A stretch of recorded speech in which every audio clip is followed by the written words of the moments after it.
First of, I'd like to offer my obeisance to all my masters, from whom I have received these teachings. And then I'd like to express my joy for being here to share the wisdom of the Buddha.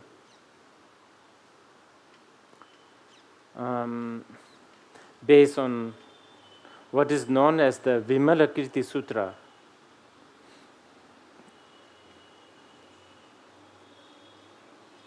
This particular sutra became one of the most important influence in China. I think some people even believe that what is known as Zen Buddhism or Chan Buddhism in China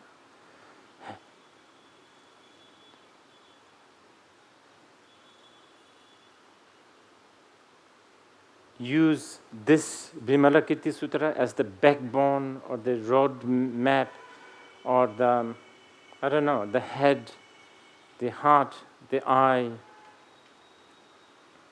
of the fundamental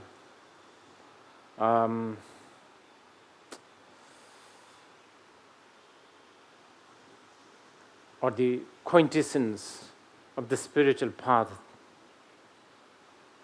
So much influence, then spread it throughout Far East Asia, such as Japan, Korea.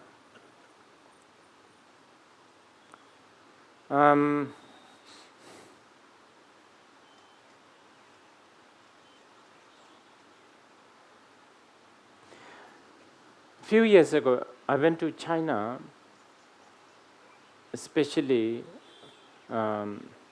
the famous Dunhuang caves. And there I saw the depiction of the whole Vimalakirti Sutra on the wall paintings. And it is so moving.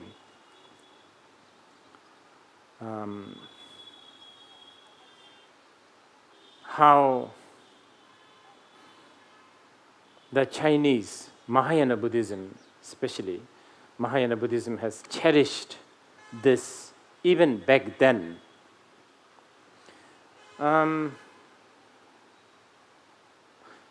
It is particularly interesting for me because I've always in my mind, because of lack of knowledge about Mahayana Buddhism, especially prevailing in China, I've always had this image of Mahayana Buddhism in China as something quite almost close to puritanical, little bit rigid, like very proper, with a influence of also the local Confucius values. And then suddenly, when I found out that the Chinese actually celebrate this sutra, and the reason why I'm so surprised is because this sutra is, how should I put it? It's really almost the opposite of rigidity, puritanical, moralistic. Because our hero here is this rich, spoiled,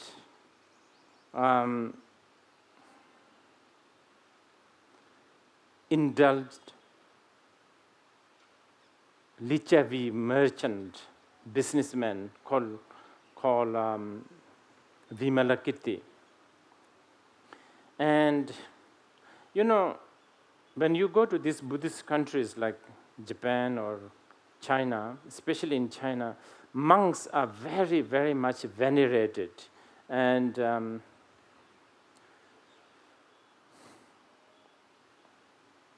the lay people are always considered like lower than the clergy. And especially the lay person who has this kind of image, like a Vimalakirti kind of image, is almost looked down.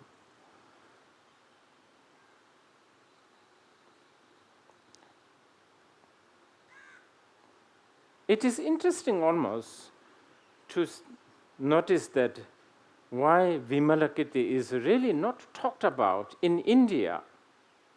Because one would think India, lover of chaos, and one moment what is considered good, next moment is bad.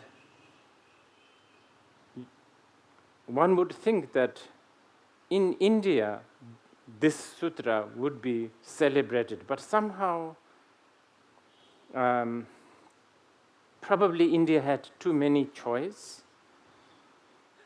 so this somehow got neglected.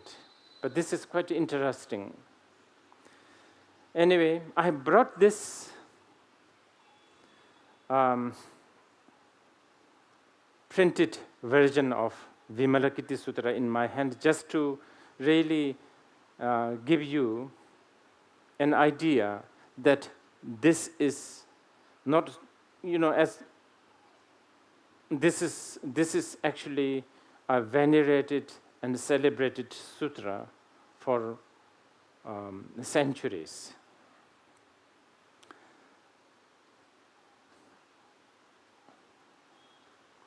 This is the Tibetan edition, translated from Sanskrit into Tibetan. Actually, I think there has been several translations. I brought this partly because I want to sort of tell you that although some of the contents of the Vimalakirti Sutra teachings, and also especially how we are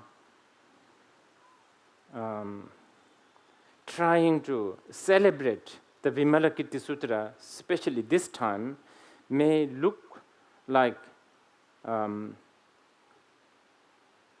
kind of something different or something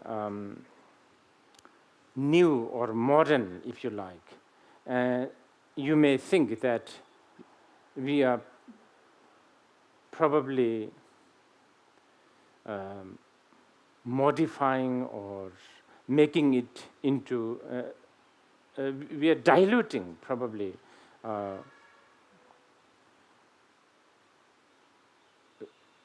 diluting the teaching. So to really express that actually what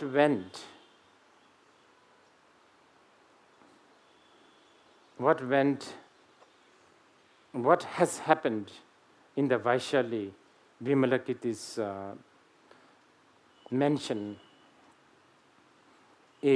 that is described in the sutra is has so much not only it is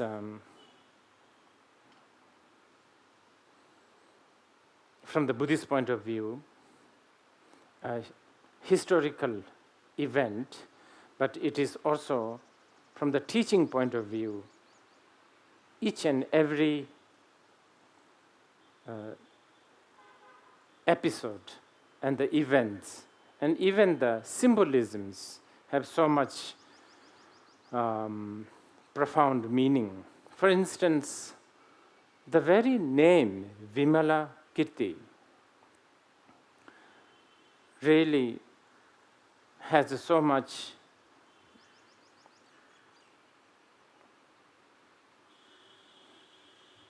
profound meaning in it.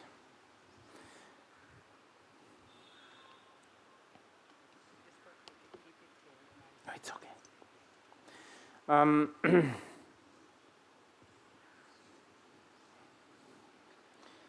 The word Vimala, I think, can be loosely translated as stainless. And Kirti can be translated as sort of known or reputed, sort of known, labeled. And I think that alone has so much, that from there alone we can draw so much wisdom, especially in our day and age. So, for instance, if I extract one verses from the Vimalakirti Sutra, it talks about how lotus is never grown in the clear water, in that it actually grows in the muddy water. Likewise, the Buddha mind is never found in the clear mind, but it is found in the muddy mind. This is a very important. When we talk about a spiritual path, we can't help but think in terms of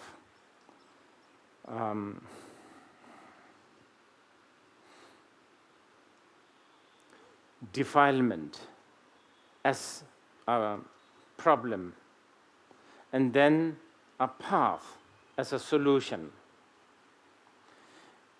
We always have this kind of dualistic distinctions.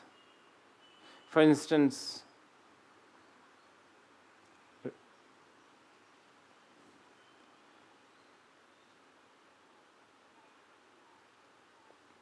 majority of us here, maybe all of us here, are subject to defilement. We all have desire, we all have anger, we have jealousy, we have doubt, we have all kinds of inhibition, we have all kinds of hang-ups. Now, according to Vimalakirti, this is good. If you have these emotions, if you have these defilements, then you have the chance, or actually even more than a chance,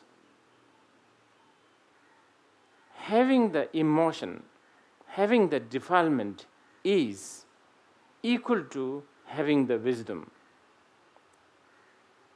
And this is a really important statement of the Mahayana Buddhism.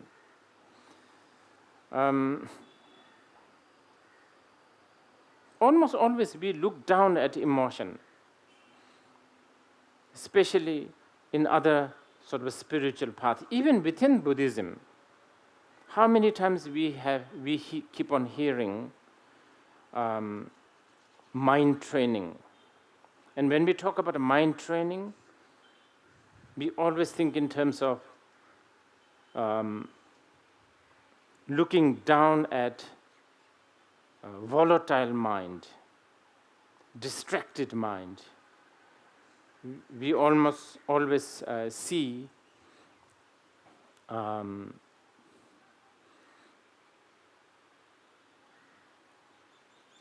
negative, emotions as a negative, but we never have this outlook or a perception of emotion as an ingredient of the wisdom, if you like. And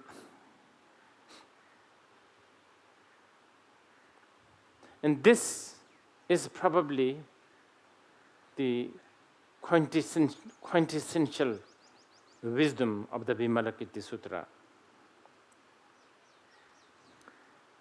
So this is, I just wanted to tell you this before of course, we will not be able to go through every episode of the Vimalakirti Sutra. This is an introduction to one of the most important Mahayana wisdom. In order to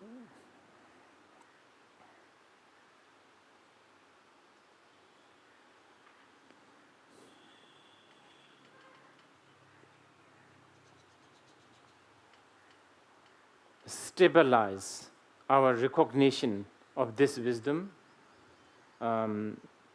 here today we try to recollect the Vimalakirti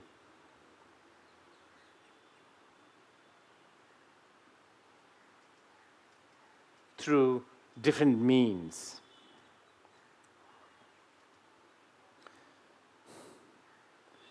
Okay, so the story begins with Vimalakirti being not well. So it's basically a very, how should I say, celebrated celebrity has fallen ill.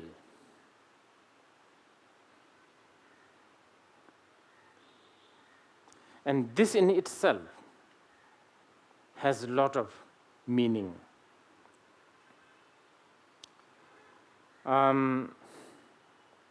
Because the ailment of the Vimalakirti arouse the curiosity. Not only why he was sick and what's wrong with him, not only that, all the attention that he drew, because he was, famous and he had a lot of friends and he had a lot of connections. People really are in awe of him, people loved him, people respected him.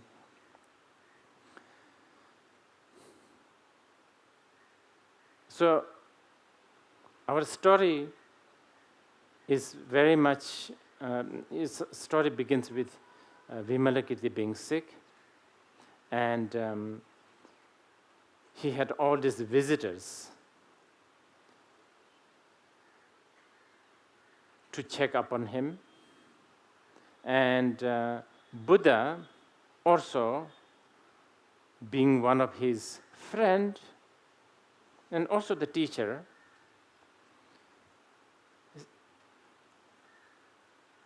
asking his disciples to go and check the state of Vimalakirti. So this is how the sutra is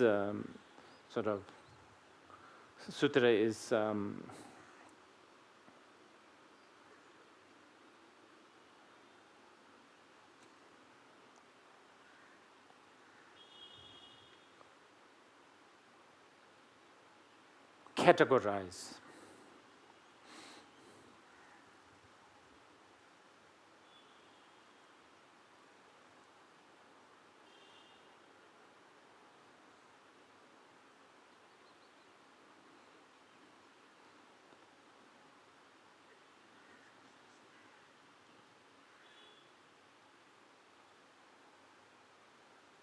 I want to talk about the sickness.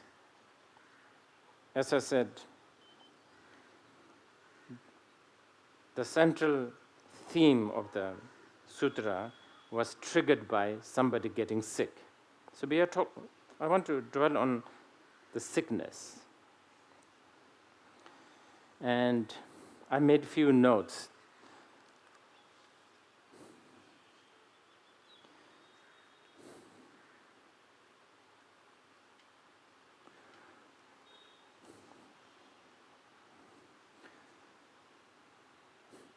We are all supposedly sick, just like Vimalakirti. All different kinds of sickness.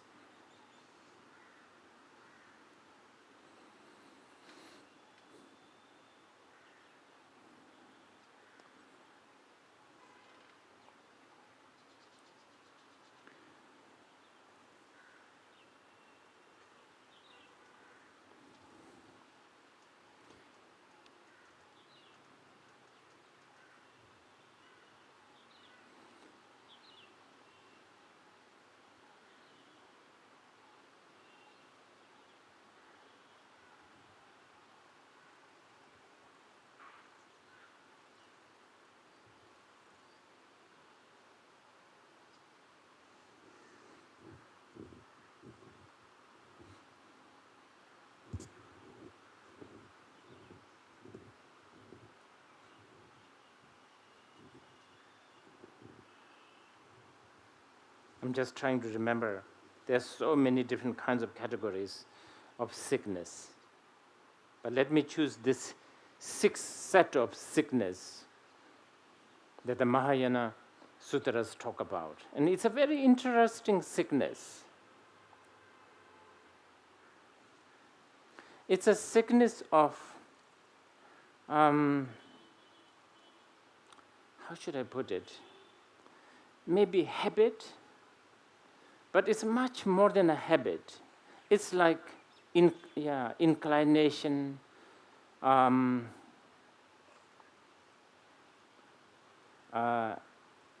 what's the English expression? Neck. You have the neck, neck, right? You have a neck. I think it's more like a neck. So we have 6 different kinds of inclination or a neck. Okay, the first one. We love to be needy. Needy? That's one of the sickness. Needy. It's very interesting. You may not accept this. You may think, oh, I'm not that needy, but we love to be needy. If you're not needy, you almost feel that something is wrong. It's not right to be not needy. You understand? So there's that sickness. So that's one sickness. And then the second sickness is we love to be bad. Bad, as in immoral. I know you will think, oh no, I don't like to be bad, but it's not true. Deep down, we all love to be bad. Behind every sort of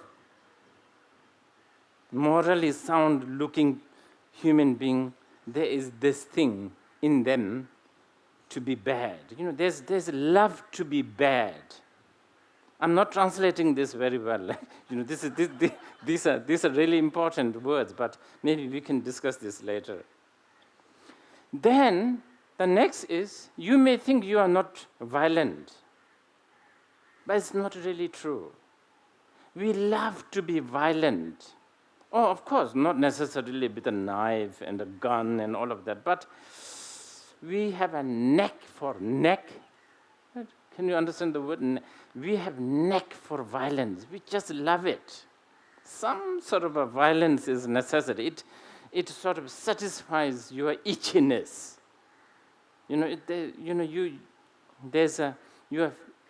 You're hungry for violence. And then we love to be careless. Now, okay, so love to be needy, love to be bad, love to be violent, and we want to be careless. Carelessness. as much as we think we like to be careful, but somewhere inside we love to be careless and we love to be lazy. That's it. I think the similar.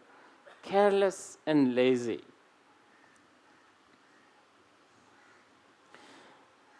Okay, and then the next sickness is as much as you think, especially this is it. Modern people cherishes individualism, individual rights, but it's not really true. We want Genman, Yurji Genmanaga, meaning.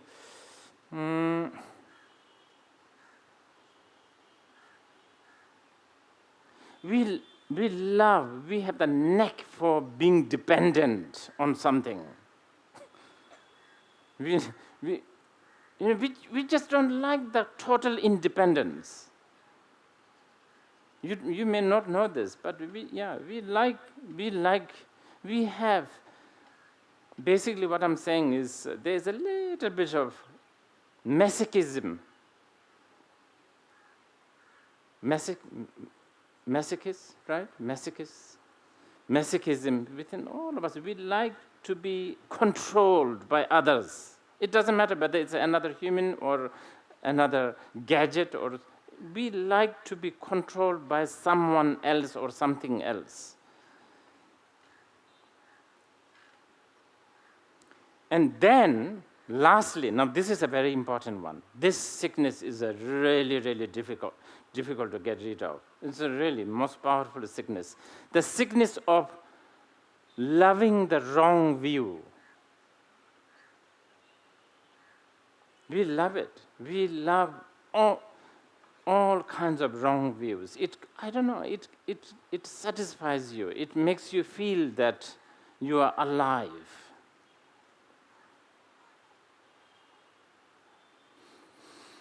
So, this is probably enough sickness that we can talk about this morning. It's, I think, covering quite a lot.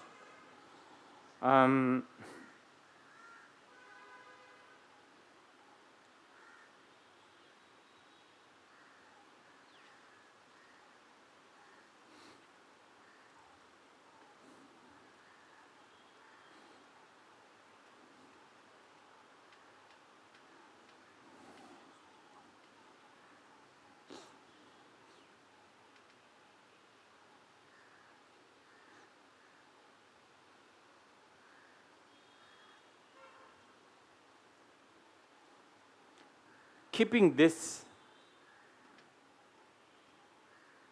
information as the background, sort of the heart of the Vimalakirti Sutra's teaching, well, let us now talk about just one episode.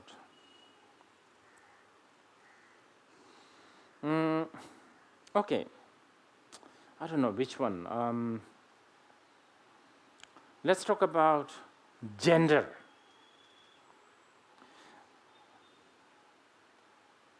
I've recently asked a Harvard Buddhist university, not Buddhist, Buddhist academics, to do some research, because I'm actually really curious. I want to know, probably Vimalakirti Sutra probably is the first ever literature that talks about equality of gender.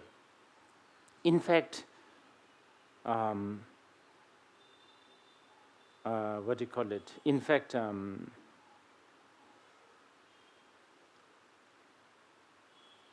going beyond the gender issues. There is a scene in the Vimalakirti Sutra where one of the most respected monk, Shariputra, goes to Vimalakirti's house. And then there he bumps into this girl, one of the Vimalakirti's, I guess, friend, and she somehow transforms. First of all, Shariputra, a monk, taking a bhikshu vow, according to the Vinaya, the Buddhist monk's vow, a monk is not supposed to talk alone in a room with a female. And Shariputra bumping into this girl in a room already made Shariputra nervous. And worse, this girl magically transformed Shariputra into woman. And the dialogue between Shariputra and this woman is probably the most profound teaching on the wisdom regarding the gender in Buddhism. When Shariputra was paranoid about, first by being alone with a woman, and then secondly, transforming him, without his choice, becoming a woman and getting freaked out, the woman telling Shariputra, I don't see any woman here. What do you mean by woman? Who is the woman? So on and so forth. This is a direct dealing with the sickness that I was talking earlier, the sickness of wrong view, the most vicious sickness. We do have knack for wrong view. We do have this, habit of falling into wrong views, such as gender, such as, morality, such as caste, race, all kinds of wrong views.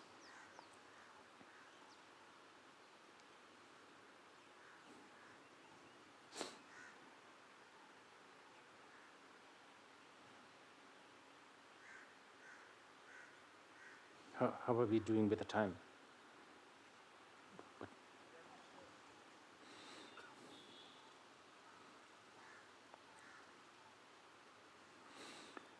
I'm going to let you ask questions because I think interaction is important.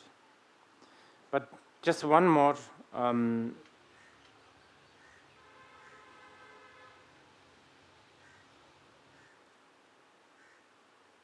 episode or the chapter of the Vimalakirti based on the sickness that I was talking earlier.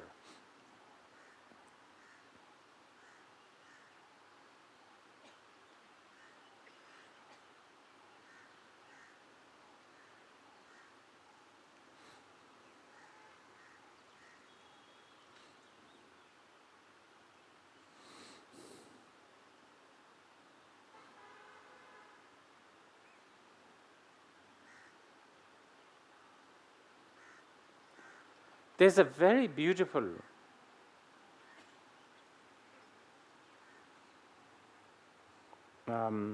event between Vimalakirti and Rahul, who actually is son of Buddha.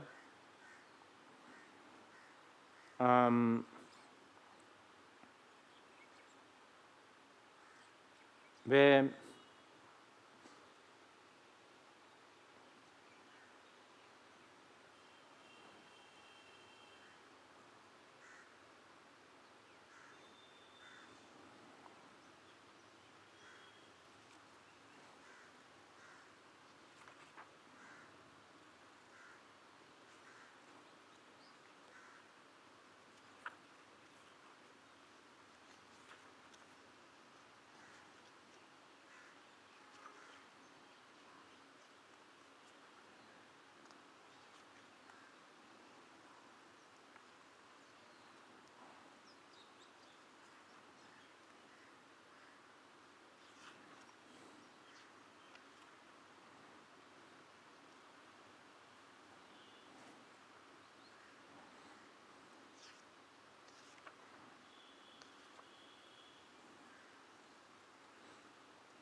I thought I will just read this in Tibetan just to let you hear.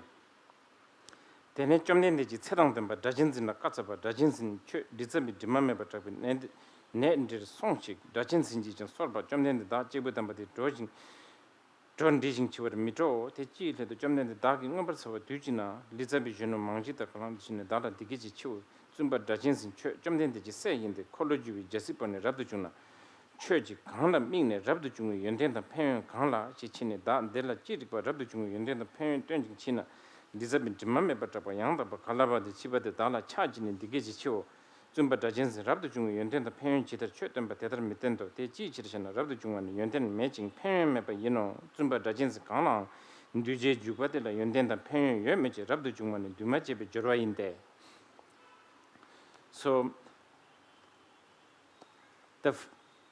we were talking about the sort of love to be needy, there's this sort of neck for need.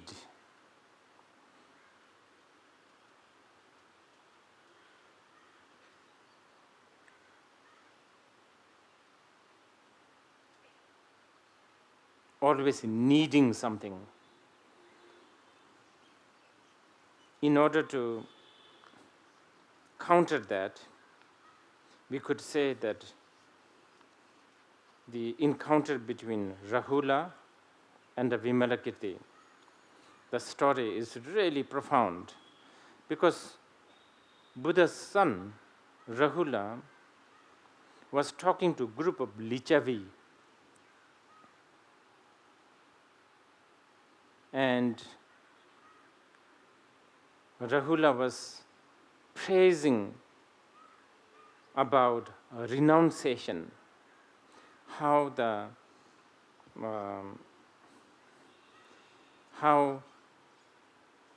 renouncing the worldly life is important,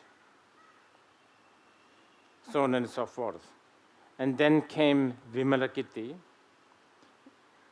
and he contradicted Rahula by saying the renunciation has absolutely no benefit.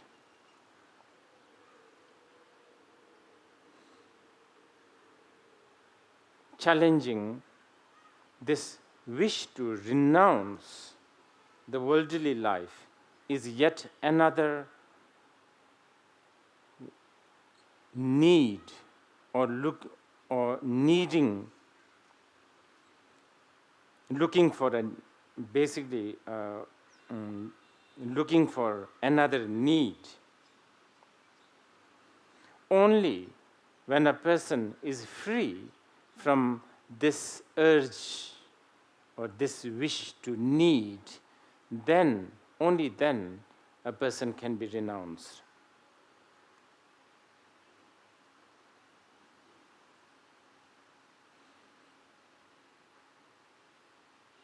Only when a person is liberated from the idea of what is a virtue and what is not virtue, only if a person has confidence that there is no such thing as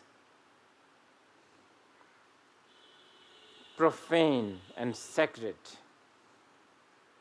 that all these are projection of our mind, only then a person can renounce. Until then, the renunciation, the act of the renunciation, motivation for the renunciation, and practice of the renunciation all has no meaning.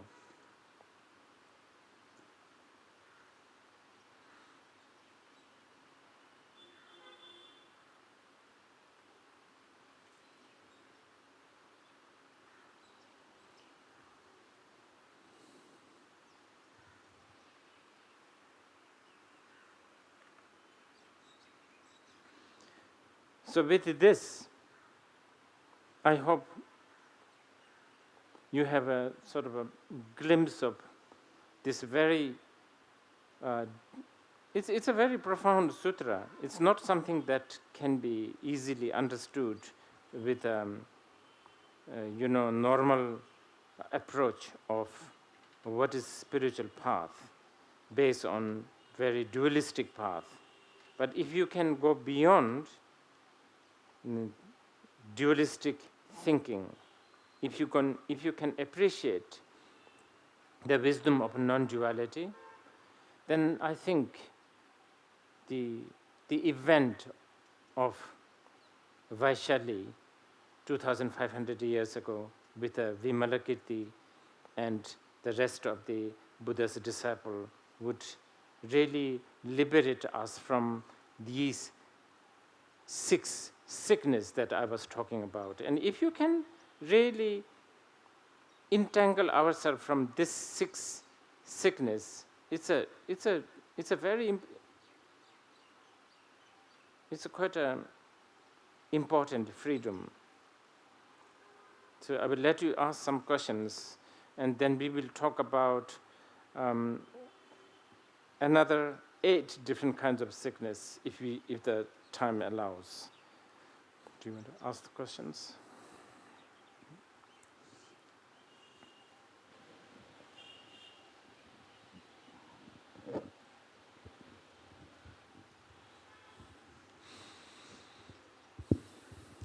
Thank you, Rinpoche.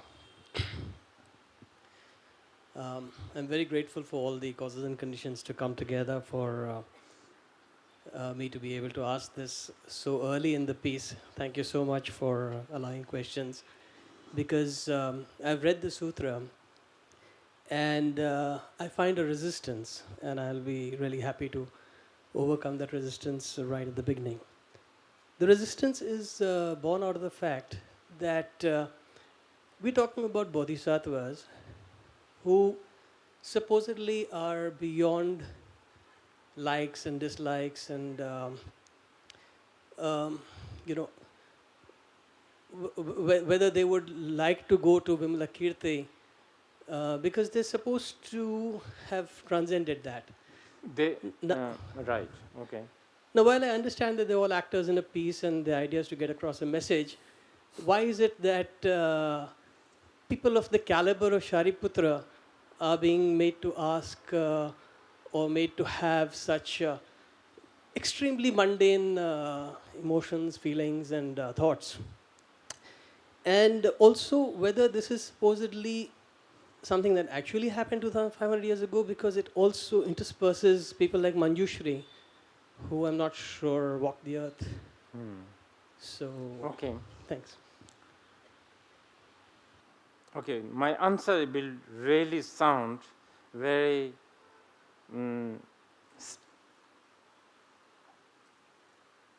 classic Mahayana chauvinist answer.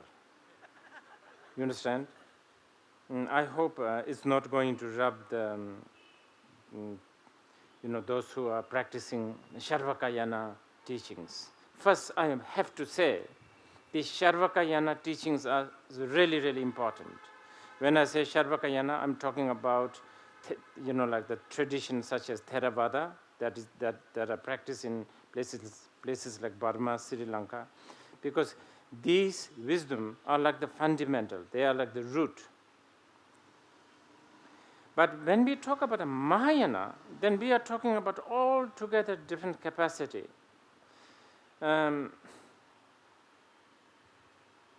It is said in the Mahayana Shastra that non-duality that is conceived and understood or realized by an arhat is, and non-duality that's understood by arhat, and the non-duality that is realized by a bodhisattva has a big difference.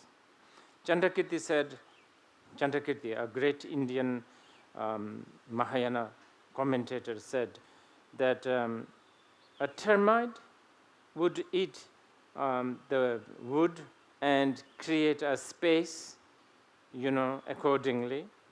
and the space that's created after eating the wood is of course, obviously much smaller than the sky, the space. Just like that, the understanding of the shunyata by arhat is so small compared to bodhisattva. Shariputra, as great as he was, he's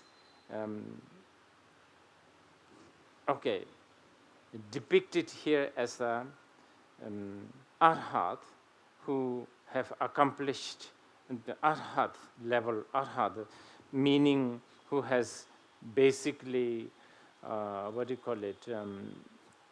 reached to the stage where he doesn't return to samsara anymore.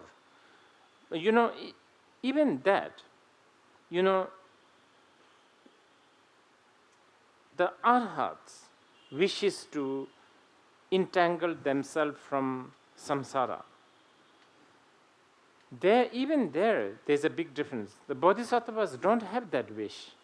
Bodhisattvas don't wish to don't wish to be free from samsara. Bodhisattvas don't also wish to be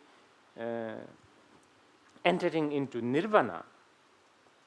And already, even with the motivation, they have become, on the motivation level, there's a big difference between arhat and the bodhisattva. On the view level, there's a big difference.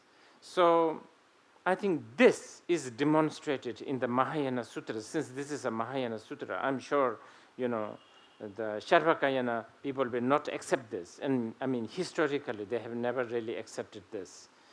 I think the question, when you are asking the question, we will just have to appreciate the greatness of the Vimalakirti, who is depicted here as the bodhisattva on the the bodhisattva who has already reached beyond first bhumi. So this is a demonstration, really a clear demonstration between an arhat and the bodhisattva. Did I answer your question? I hope so.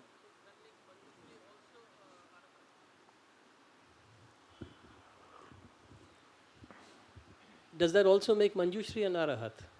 No.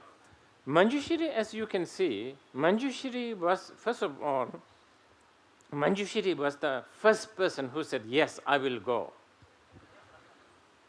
Because most of the people refused to go. Even Maitreya, who was actually a bodhisattva, refused to go. Yes. So Manjushri went, and not only he went, he participated the whole episode, really extracting lots of teachings. In fact, again, I was talking earlier that how Japanese Buddhism and the Chinese Buddhism, known as Zen or the Chan, really put so much concentration on sitting and silence. In fact, there's a very important point where the silence was used as a means to communicate, I think, between Vimalakirti and the Manjushri. So I think they're on the equal standing. This may not sound really politically correct, but I guess since we are sort of in the Mahayana mode, I will tell you something quite shocking. Probably it's not too shocking for some people. Probably, I don't know. It is believed that one time Shariputra was teaching to 500 people, and they were about to enter into the arhatship. In came Manjushri, who did crazy things, who taught crazy things, and made sure that this 500 goes to, this 500 people go to hell realm. And then Shariputra was shocked. Shariputra went to the Buddha and said, you know, I was just this close to bring these 500 poor beings to the Arhat level. Not just like, small level, Arhat. And this Manjushri came and he made a big mess, and now they are in the hell. And Buddha said, oh, Manjushri did the right thing. Manjushri did the right thing. And I think it's in the sutra called Konchotse Bindo, which is called Ranakutta Sutra. It's a very important teaching because here we are talking about many levels. One,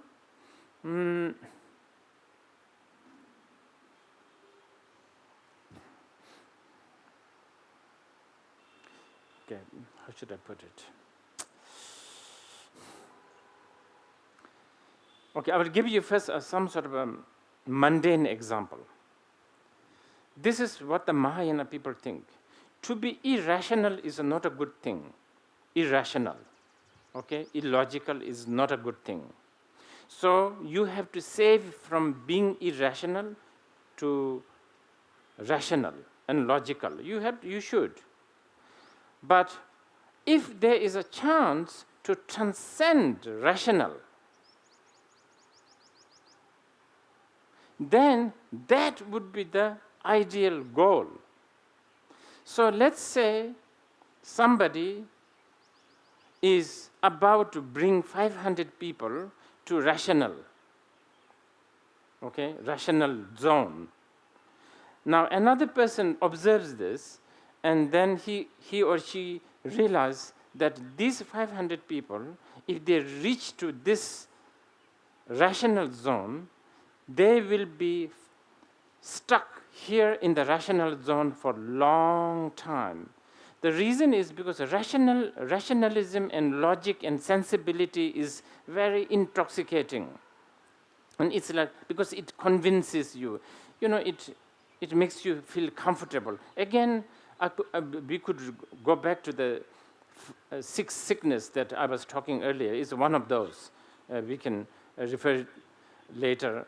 But anyway, being in the rational zone is kind of a very scary because it entangles you.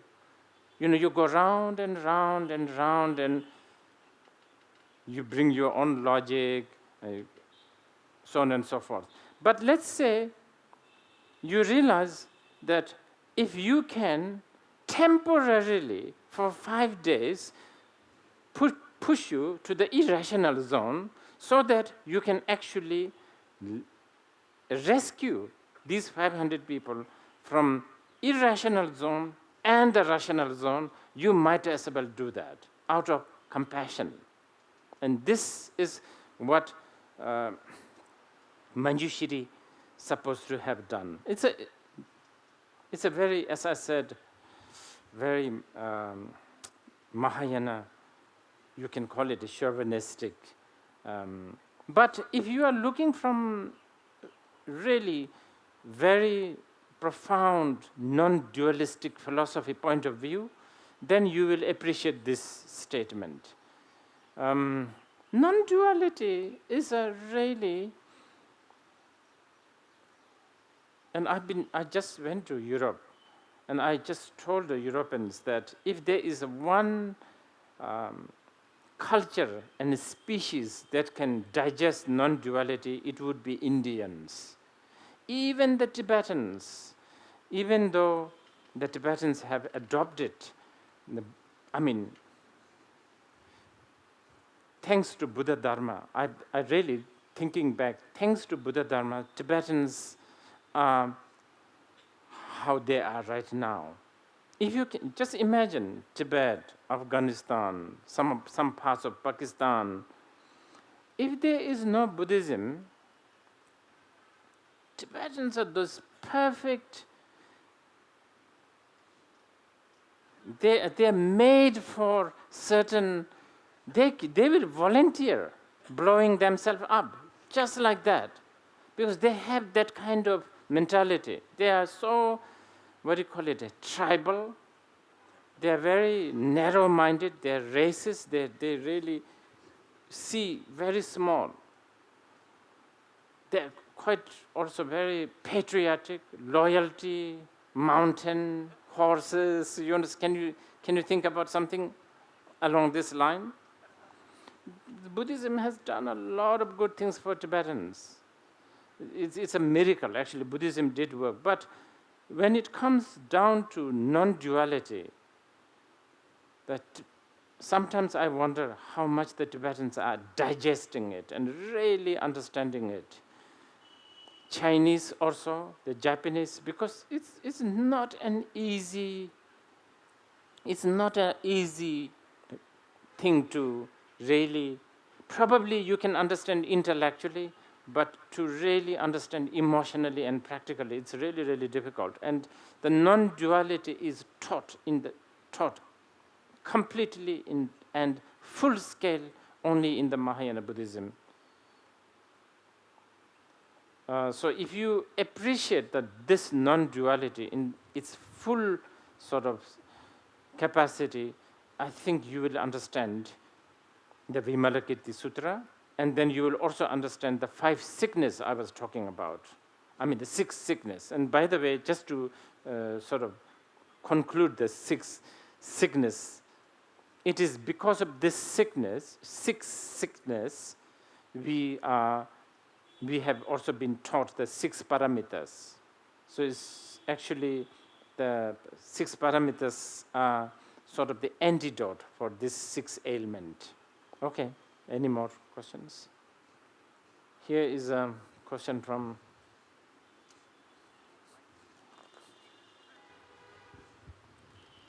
Hello. Rinpoche, these 6 sicknesses are sicknesses from whose point of view? They are sicknesses if you are in the rational zone, isn't it? So society says, you must not be needy, be independent. All the wrong views of society, we make it our knack. Wait. You must not be needy. Yeah, be self-sufficient, be Okay. independent. Right. Don't be careless, be diligent. Right. Because economy has to progress. If everybody is careless, how will the economy grow? Right. The wrong views of society we internalize, get conditioned, and then we develop these knacks. Right. From the rational zone, these are sicknesses. So you say, be No, independent. actually, So if you're... no. In this case, it's from the, not, of course, from the irrational we don't even talk about. Here, when we talk about the 6 sickness, it's from the point of view of beyond rationalism, actually. Within the rational world, it's not really sickness, because it's what we want, isn't it? I'm saying some of us rebel against that, and then we are called sick. Oh, I see. Yes, of course. So again, we want to believe that we are independent, but the reality is we are all dependently arising. Not only reality, but I'm talking about something else. Yeah. Not only reality. You seem to be talking about the consequences. I'm not even talking about that. Okay, our mouth says, oh, we want to be independent. But what I'm saying is that somewhere inside us, we actually don't want to be independent. We hate being independent. Because we are actually dependent on each other. Not only that we are dependent on each other, we love to be dependent. Why do we date to begin with? Yeah, that's another whole ball game. You know what I mean? We love to be dependent. Yeah. Not everything about us is loving to be dependent. So let's go through,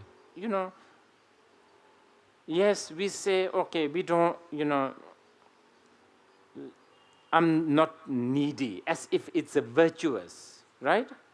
We say that. Yeah. Oh, I'm not needy person. I'm actually quite simple and I'm quite, but it's not true. We like to be needy. We have a knack for being needy, and we love to be needy. Wait.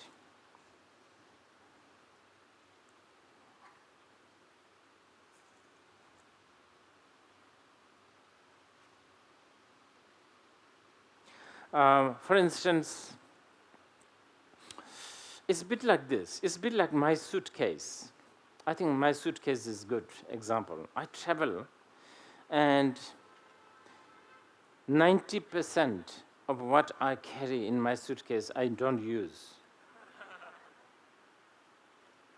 Because I want to be, I have this knack for needy. And I'm sure it's like this. Okay. There's many questions, looks like. Okay. Whoever, please. Hi, Rinpoche. When you're talking about the sicknesses and talking about renunciation and being bad, it's almost like sometimes I have a bit of a split personality where I have this strong aspiration to be a good practitioner, but the reality is I'm often breaking my vows and very attracted to unskillful behavior.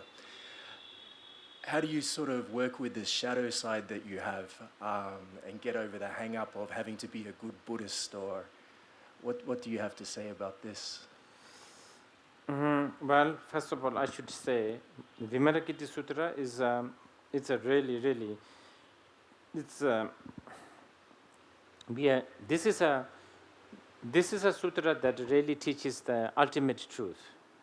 So we don't want to be too carried away, depending on what kind of person you are. But this is the wisdom that you need to hear.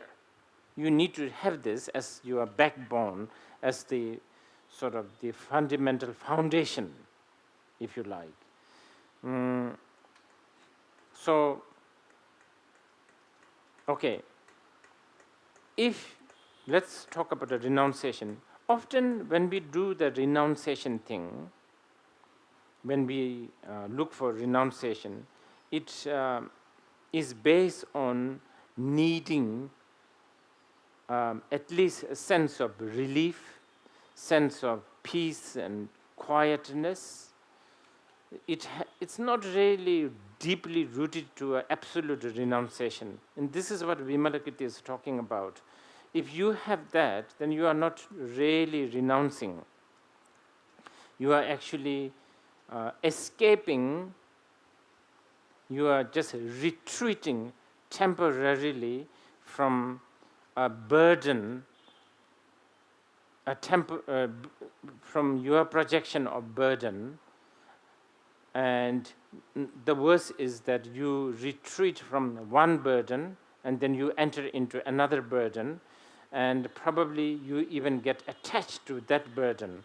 And then that in turn becomes entanglement. And then you get attached to that.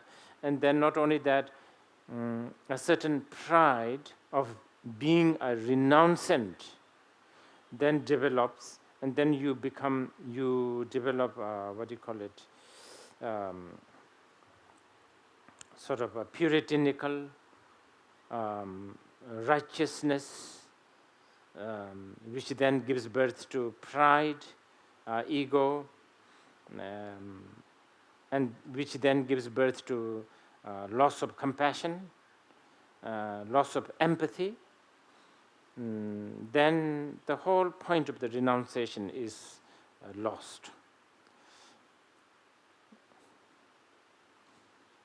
That's it. Okay.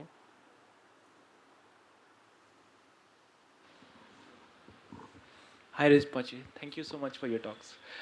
In the first exchange with Shariputra, there was a conversation around meditate and don't meditate at the same time. Can you throw some light on that?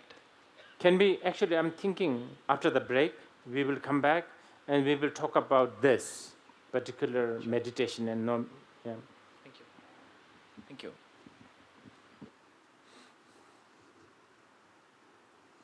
Any more questions? Yeah.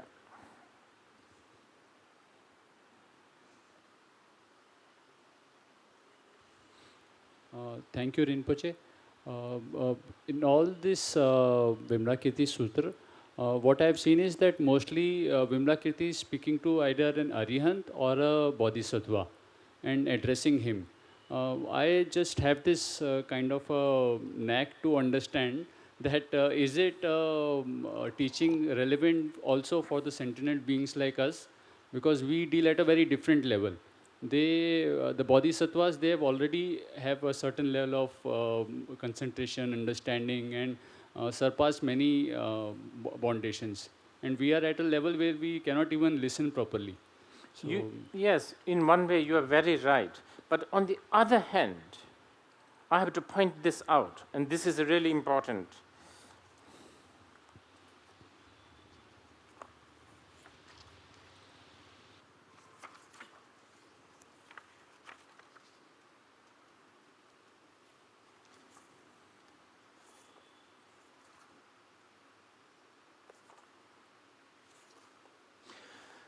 I think we talked about this right at the beginning. And this is where the Vimalakirti Sutra, even though it is supposedly a very high sutra, this is where this information is something that ordinary beings like us need to hear, that defilement are the ingredient of the wisdom. You understand what I'm talking about? Often we have this idea that first you are looking down at a defilement, such as emotion, let's say anger. And then we have this idea that we get rid of the anger and then practice the path. Or the getting rid of the emotion is the path. The Vimalakirti Sutra tells us something different, quite important, that the emotion itself is the ingredient. If you get rid of that, like the lotus, it won't grow in the clear water. It will only grow in the muddy water. So no mud, no lotus. So this aspect of the Vimalakirti Sutra and many other, the fact his whole representation, first of all, himself as a lay person, not a monk, and very his lifestyle, kind of very spoiled, not a renowned saint like, living in a very luxurious situation, that those are important for even beginners like us to understand, because otherwise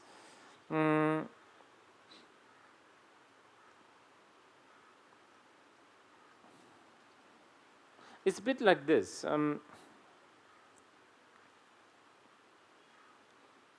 Okay, we are talking about confidence.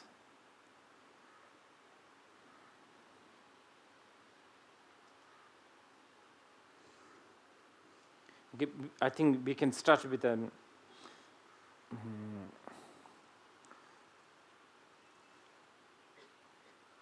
talking about this confidence, which I was going to say. I thought we will talk about this after the break. Confidence. When we talk about a confidence, we are not talking about confidence that need to be cultivated or created or constructed. We are talking about a confidence of knowing, acknowledging, accepting, and being aware of who you are. This is quite an important aspect in the Mahayana Buddhism.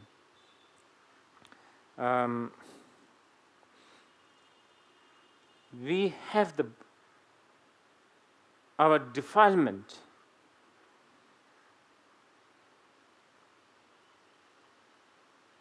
our emotion itself Okay, I think the Vimalakirti Sutra uses this word in Tibetan, we call it dung, which is, I think, it comes from the Sanskrit, I think it comes from the word caste or creed or race or color. Okay, let's say you belong to a caste that makes, let's say, I don't know,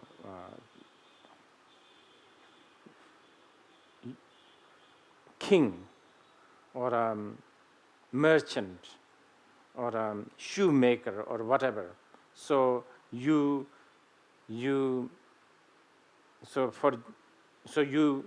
entitled, not only you are entitled, this is your caste duty, so on and so forth. You understand this? So we have that kind of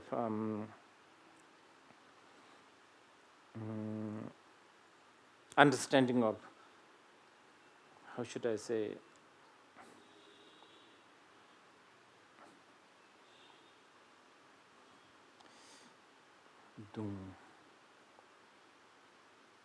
like a ore of a ore before the gold is polished, we call it ore. That is already a gold, even though it doesn't look like a gold. A smart gold dealer, if he is given a kilo of a ore before it looks shiny, polished, whatever, will accept this 100% as a gold. So in the Vimalakirti Sutra, what we need to know is that the emotion, like our anger, jealousy, pride, is like the ore. That itself is the wisdom. It doesn't look like the wisdom. It's not polished, it's not like shining, it's not beautiful to look at probably now. But if you get rid of that, then you have gotten rid of the wisdom. This, I think, need to be noticed in the Vimalakirti Sutra. This is fundamental, very important, sort of the most essential aspect of the Vimalakirti Sutra. Okay.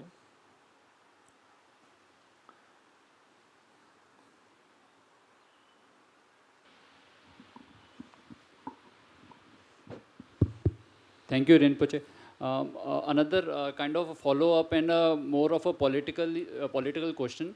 Buddha taught mostly in a way to most of the sentinel beings, and he taught the disciple way, and he gave instructions on what to do and what not to do.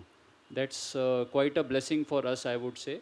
But at the same time, when we see Vimalakirti stage such a beautiful act for us, where he guides us what the ultimate reality or the ultimate truth is, and which Buddha has many times quoted to be inconceivable and ununderstandable.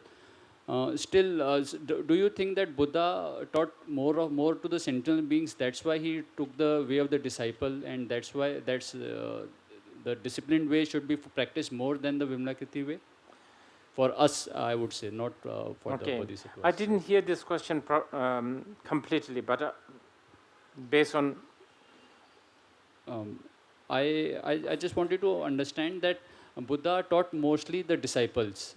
He created the disciplined way, where he taught that this is to be done and this is not to be done. Oh, I see. And sorry. Okay.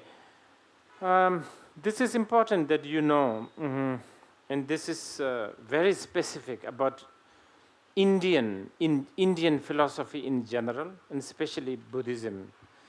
Buddha taught many, many things. And where he taught this is what you should do and this is what you should not do, these are considered as the teachings that requires interpretation. It's sometimes called expedient teaching. Buddha did not really meant it. You understand? Where he taught shunyata, where he did not engage in teaching this is what you should do or this is what you should not do, such as the Vimalakirti Sutra, such as Heart Sutra, so-called Heart Sutra, like Prajnaparamita Hridya Sutra. These are considered direct, ultimate teachings. And it is quite interesting. For instance, both Prajnaparamita Sutra and the Vimalakirti Sutra are considered what we call Buddha Vachana, which is the teachings of the Buddha. But in fact, it's not really coming out from the Buddha's mouth, as you can see in the sutra. It's actually all interreaction between his students. Buddha is there.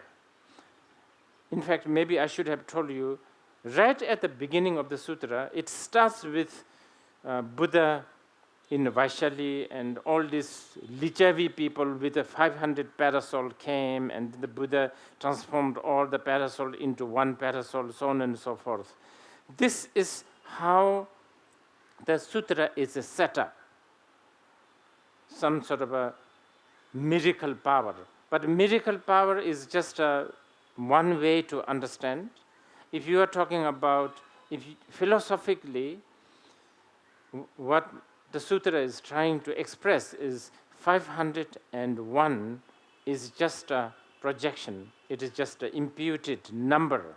There is no such thing as a 1. There is no such thing as a 500. And this is what Buddha symbolically demonstrated at the beginning of the sutra. And this is how the sutra begins.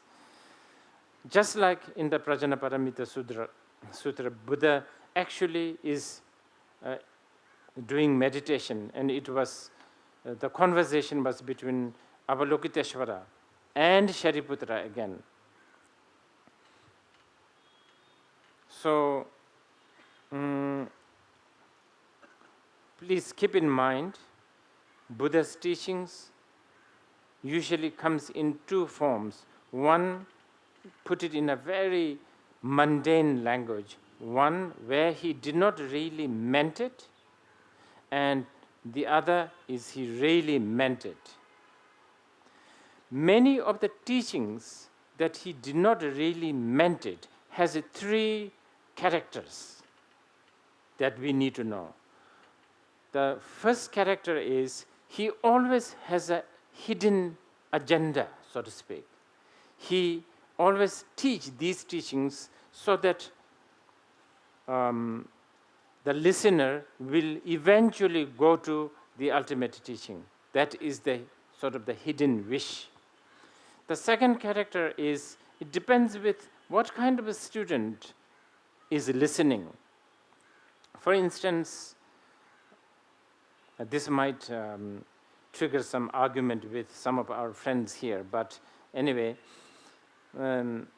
if he is teaching to a student those who have more Samkhya, Indian Hindu philosophy, so-called Hindu, the Samkhya school, that school which believes in existence of self, existence of the creator, so on and so forth, Buddha might use words like, once upon a time when I was a monkey, when I was a bird, when I was, as if there is a self, Atman, exist. But this is only because there's a specific disciple listening with a specific conditioning, and for that he need to speak this way. Now the third character is a very interesting. The third character of the expedient teaching is, if you take these teachings literally, then his teachings will have fault. His teaching is imperfect. And with this character, we define whether the teaching is a direct or not. Vimalakirti Sutra can't have a fault, because we Here we are talking about the non-duality in its highest form. And when we talk about the non-duality,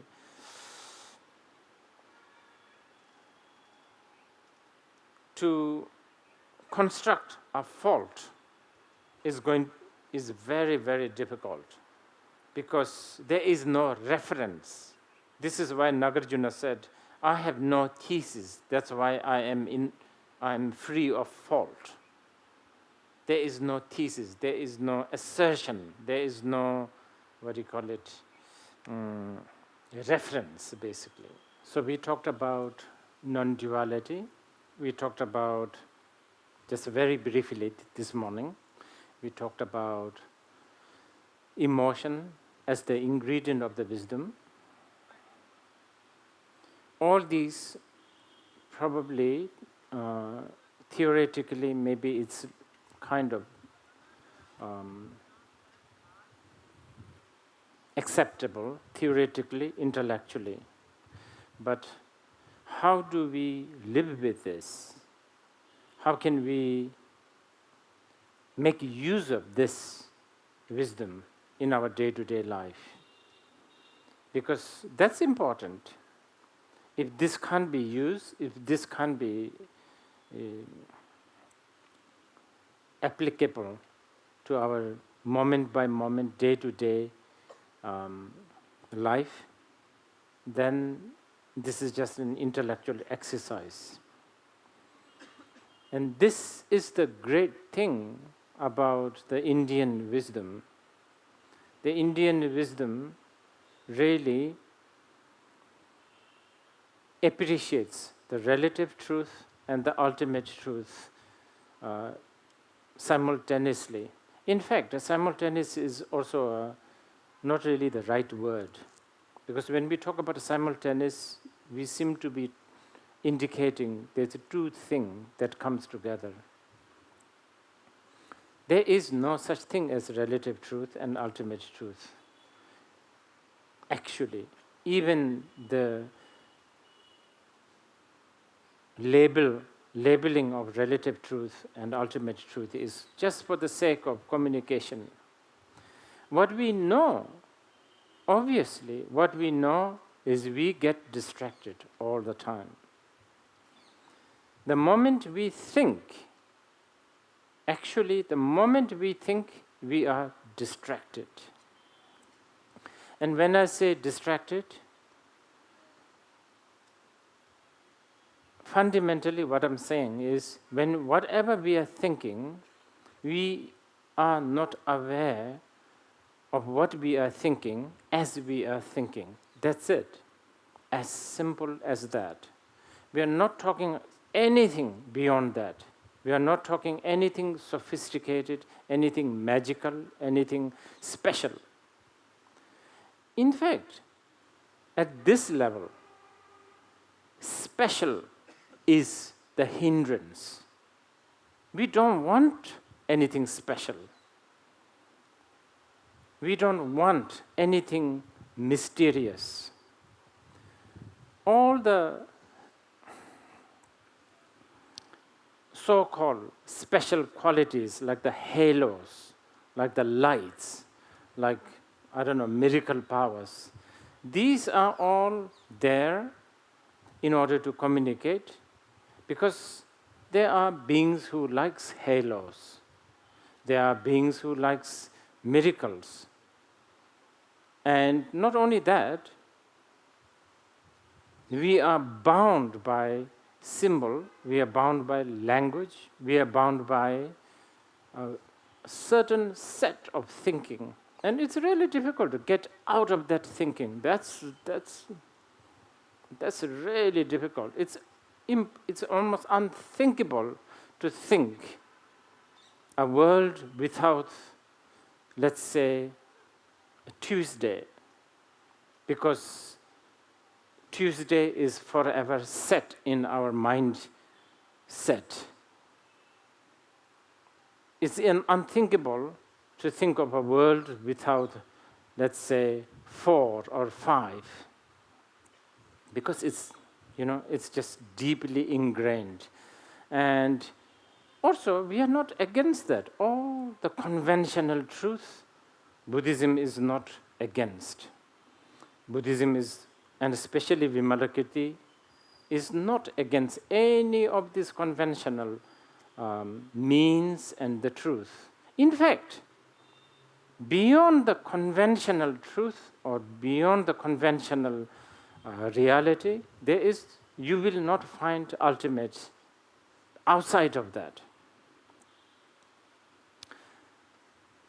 So how do we understand this non-duality? There has been questions during the break, which is a very valuable question. How do we live with this? How do we apply this? Is it possible? It is very possible. Theoretically, non-duality, okay, in general, maybe it's kind of difficult to understand, but it's something that you can study and you can use logic, you can use some sort of a deconstructing, deductive, sort of deconstructive analytical tools that is prescribed in many of the Mahayana Shastras. We can use that. And through that, we can gain some conviction towards the so-called ultimate truth.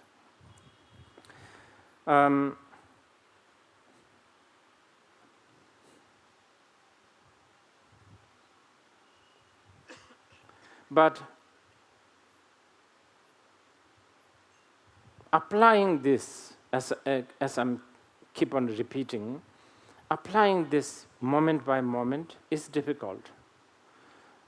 Applying this wisdom, this knowledge. There are thousands of methods that are all designed and dedicated and aimed to, if you like, deconstruct the dualistic distinctions, shrug off the dualistic distinctions,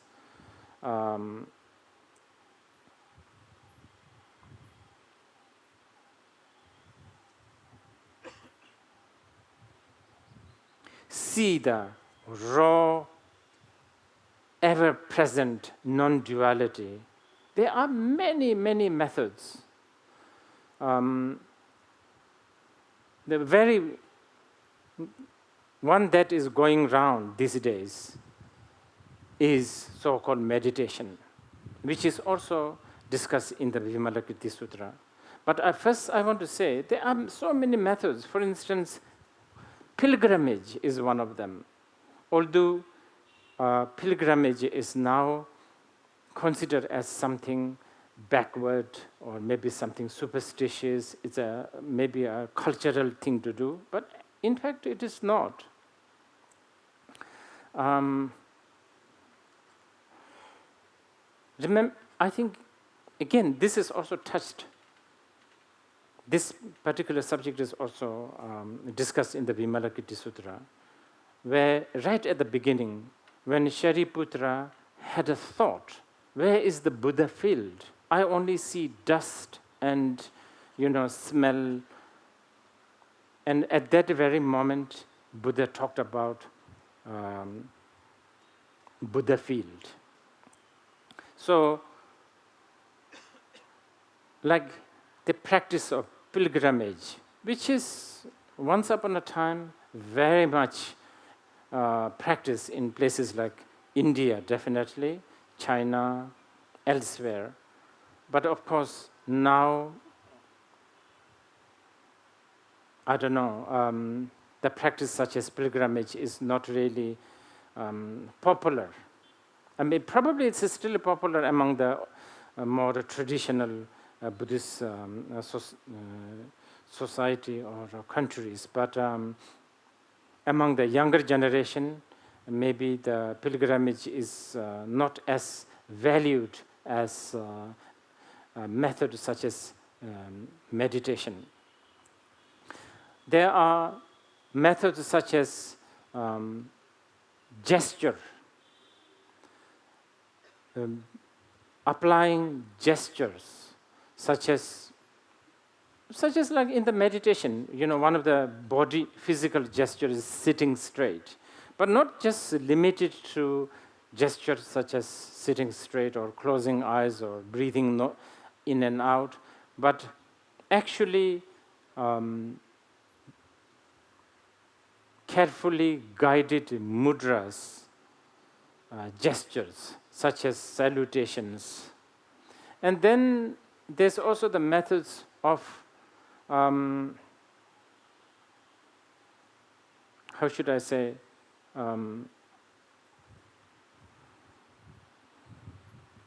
decoration.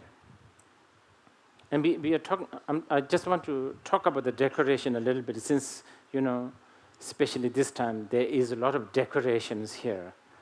This is a kind of important. And when we talk about a decoration, again, we are not talking about a shrine or a temple decorating. We are even talking about, on the personal level, even a combing hair, even putting a T-shirt, decorating. If done it with a mindfulness, awareness, it is, and it can be geared towards the path that will lead you to understand the non-duality. Now, I was saying, what is it that is not letting what is it that makes us always forget the non-duality? Why do we lose this awareness constantly? Distraction. And the distraction fundamentally is, we are not talking about like a gross distractions like browsing, I don't know, getting distracted by social media or browsing Facebook or, watching movies. Of course, those are already very gross distractions. But we are talking about moment we think, whatever you are doing, whatever you are thinking, right this very moment, you don't really know that this specific thing, what you are thinking, is happening as it is happening. And this is the mother of all the distractions, or you can call it ignorance. What's wrong with that? A lot of things. The moment you are not aware that that is what's happening in your mind, it gives a perfect ground for all your emotion to take birth, grow, nurture themselves. They become strong, then they become agile, they become very strategical, they become powerful, and then they empower you. For instance, for a few moments, without doing any specific posture, let us just, let us just watch our mind or be aware of our mind. Try. It's difficult because a thought will come and then you will be entangled by that thought. You will get distracted to, or you will get distracted to sound of that thought, story of that thought, and the whole drama of that thought.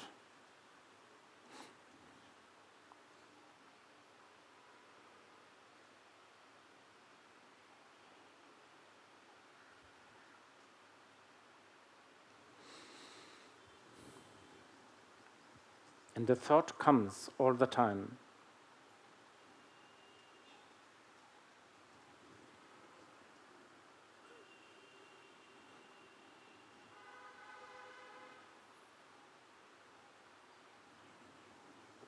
You don't even have to wait for a thought to come. It comes. Many times, as a thought comes, you don't even know. They come and they have done what they want to do, and they have gone. They've planted the seed of more thoughts. they have planted the seed of more entanglement.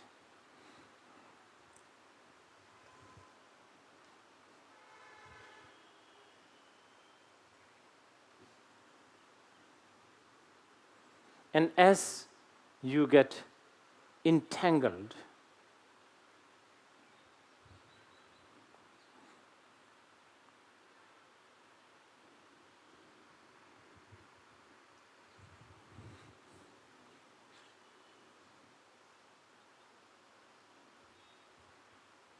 it creates the perfect ground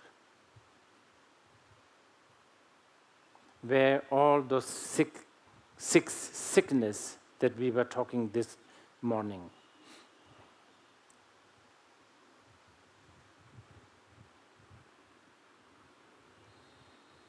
One of the, you must be needing something right this very moment, looking for something, some sort of a solution, for instance.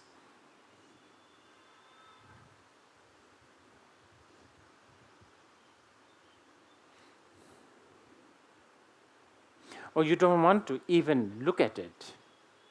You don't want to be aware of the thoughts because it's like,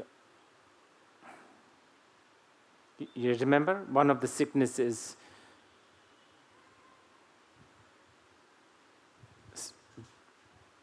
we love to be lazy, we love to be careless. It's a very big one, the love for being careless. It's so tiring to be aware of whatever is coming in your mind. And also, it's not profitable. If every time when you are aware of this thought, whatever is coming in your mind, if you have a mileage, let's say, free point for an, free air ticket or something, then you would do it. But it doesn't. So it's sort of no profit. You will think, because you're accustomed to think that there's no profit in it. There's nothing to gain. Everything has to have something to gain, or at least, you should not lose. Fear of loss, hope for gain, is always there. So to be aware of the thought, you may even think it's a loss of time, a waste of time.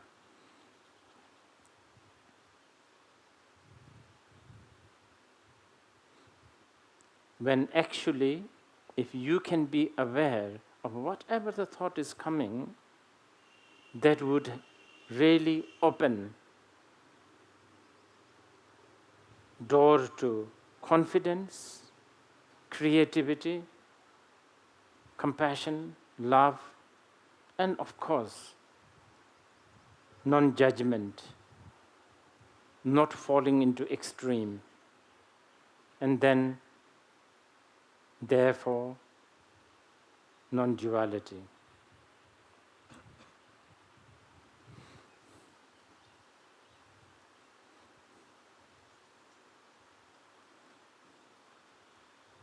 What is violence? Violence is a friction.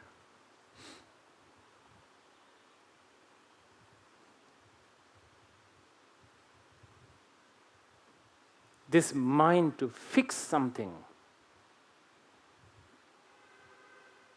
The mind, or this mind to control.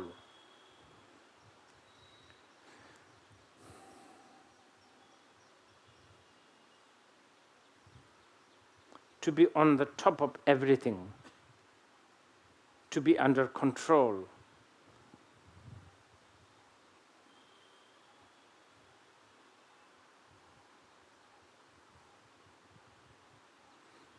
Paranoid, to lose control.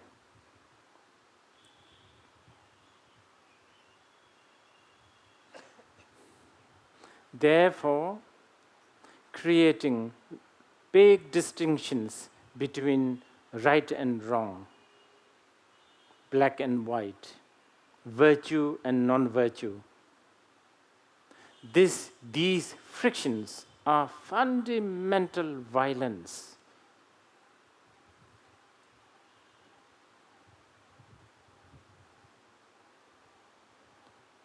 We have a knack for it. We love this kind of distinctions. We love to have this kind of friction. So when you apply, just simply being aware of this, whatever is happening in your mind, this friction subsides, this distinction dissipates.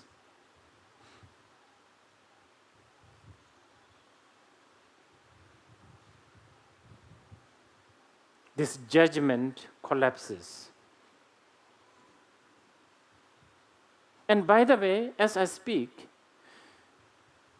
you immediately wish to lengthen this awareness. And already, again, you are falling into the trap of needing. You need to lengthen this awareness.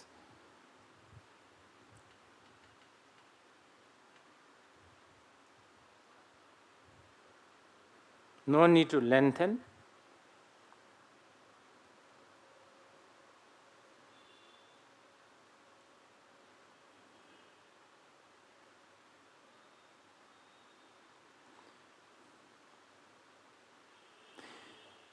As a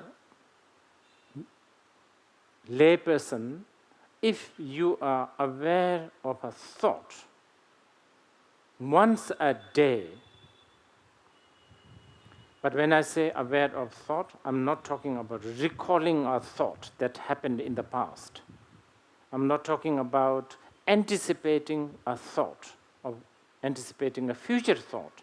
I'm talking about simply being aware of a thought as it is coming.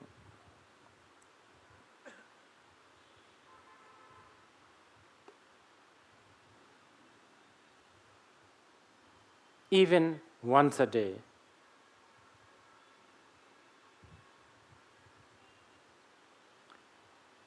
Even for a moment. I'm not even talking about a minute. I'm talking about few seconds. During those 2 or 3 seconds, you are free from distinctions. You are free from frictions. You are free from needing. You are free from wanting to be careless. You are free from being violent. You are free from wrong view. Or at the least, you are planting the seed of freeing from all this sickness.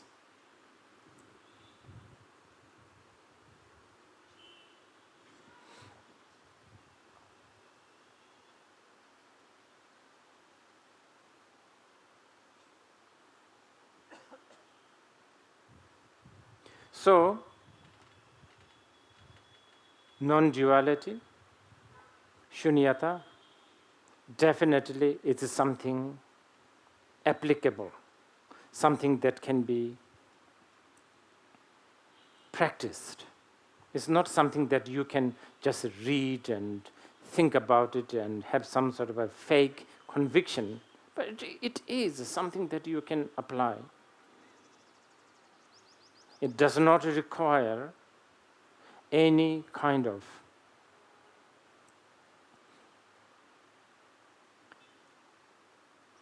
physical exertions.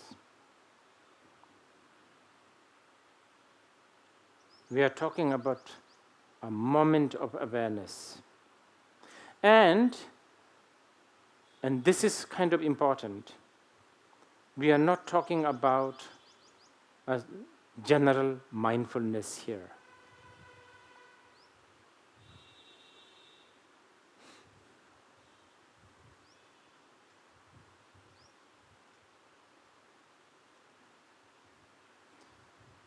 I think general mindfulness that people talk about don't even have the idea of non-duality. Not only that, they don't want to even go closer to the world of non-duality. In fact, most of the mindfulness that we talk today are all to construct and strengthen the duality. So the very act of the mindfulness, the very discipline of the mindfulness is totally different.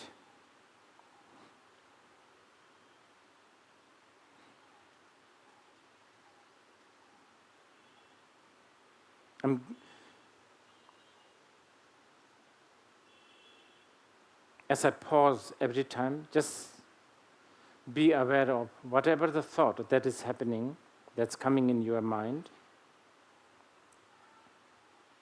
And the moment you are aware,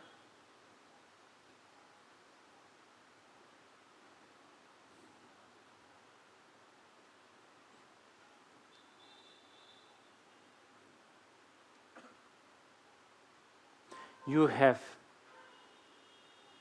done the samadhi. You have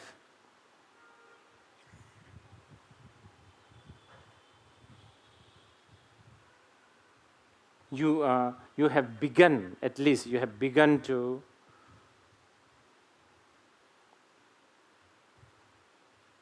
appreciate the Vimalakirti's wisdom. And this is, again, this and beyond this is, again, explained in one of the episodes. But before that, we are now going to actually do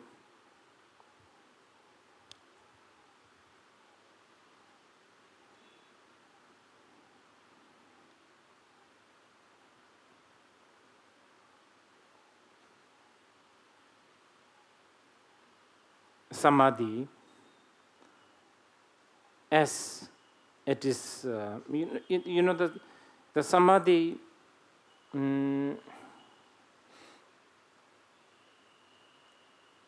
can be practiced in many ways.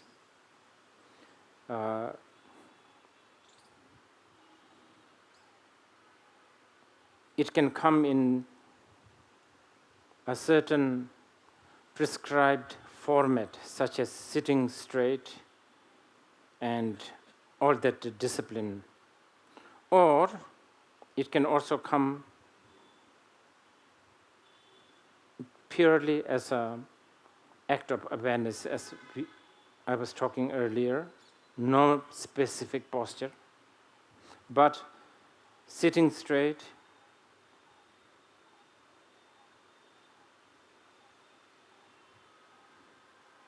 breathing normally, and all this kind of discipline could help.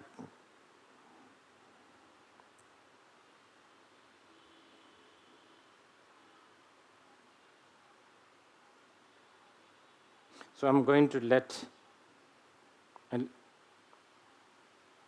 ourselves remain in this state of awareness or mindfulness for some time.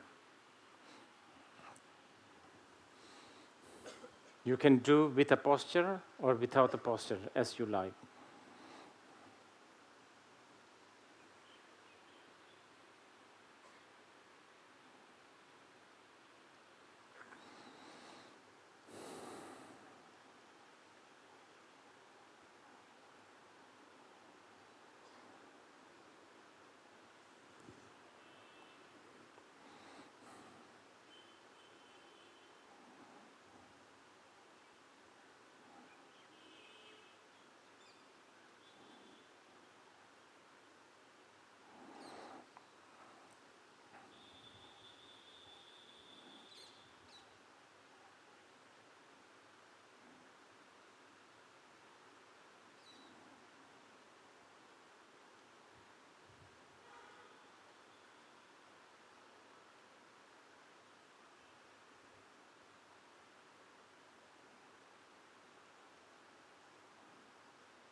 Okay.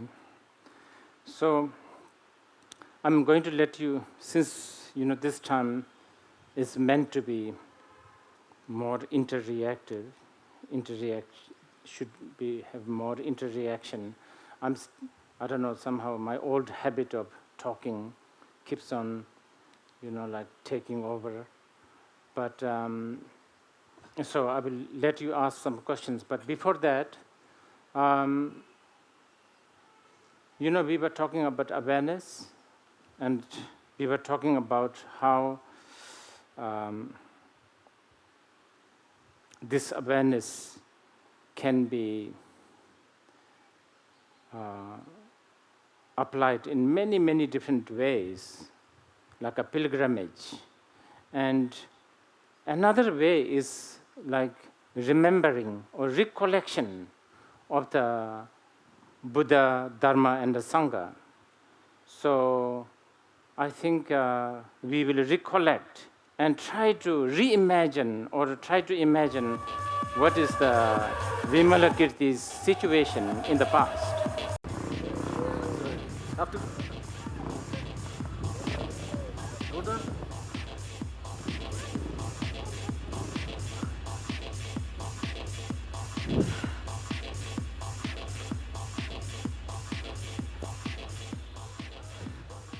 Vyasa! Vyasa! Yes, my lord. Why is it so loud here? Lord, I thought you knew. All your friends and acquaintances are genuinely concerned about your health. Town's overflowing with people wondering how you're doing. Tell them I'm really humbled. Yes, I my really lord. appreciate their concern. Yes, my lord. And also, make sure that there's a nice tent, they're well entertained, there should be some good food. I have arranged that already, my lord. Vyasa, Yes, my lord. any word from the Tathagata?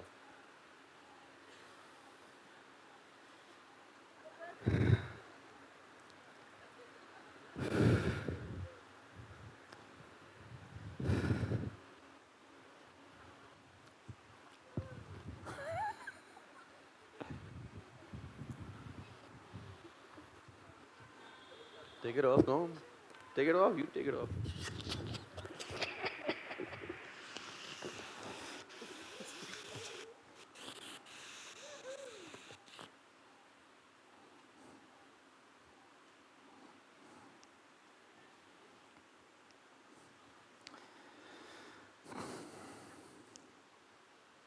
Do you have any questions regarding this?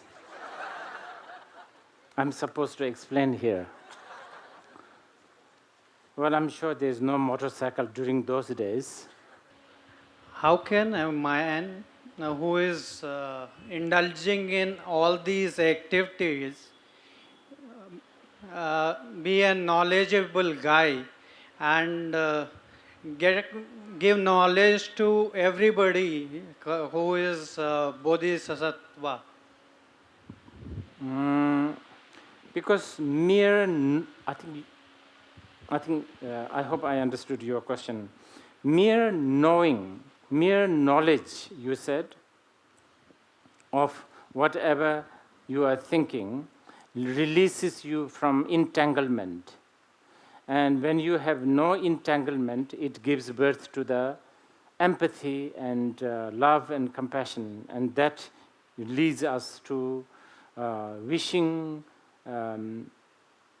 liberate oneself and the others from the more entanglement. And this is basically the principle of the Bodhisattva.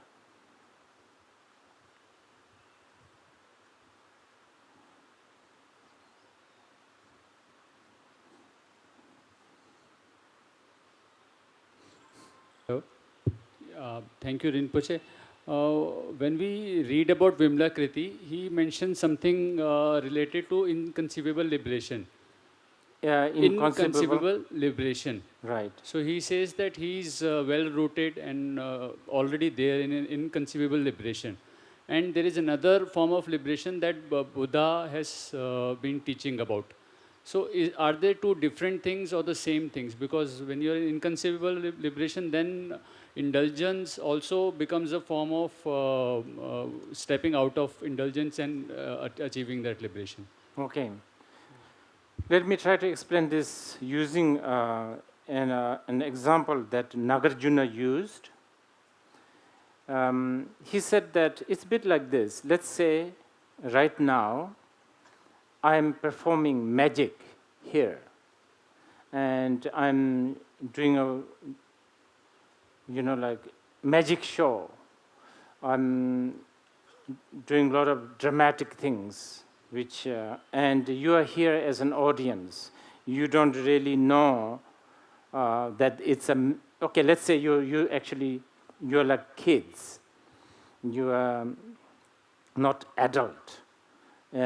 Meaning you are easily amused and you are easily hooked and you easily get upset and you easily get entangled with whatever I'm showing.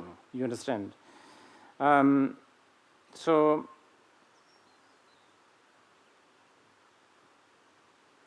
you have, so there, okay, he talks about three experiences here. You as an audience, you have an experience which is that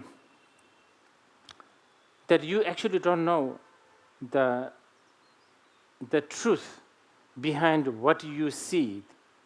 All you see is this appearance, and then you misunderstand or misinterpret this appearance as real.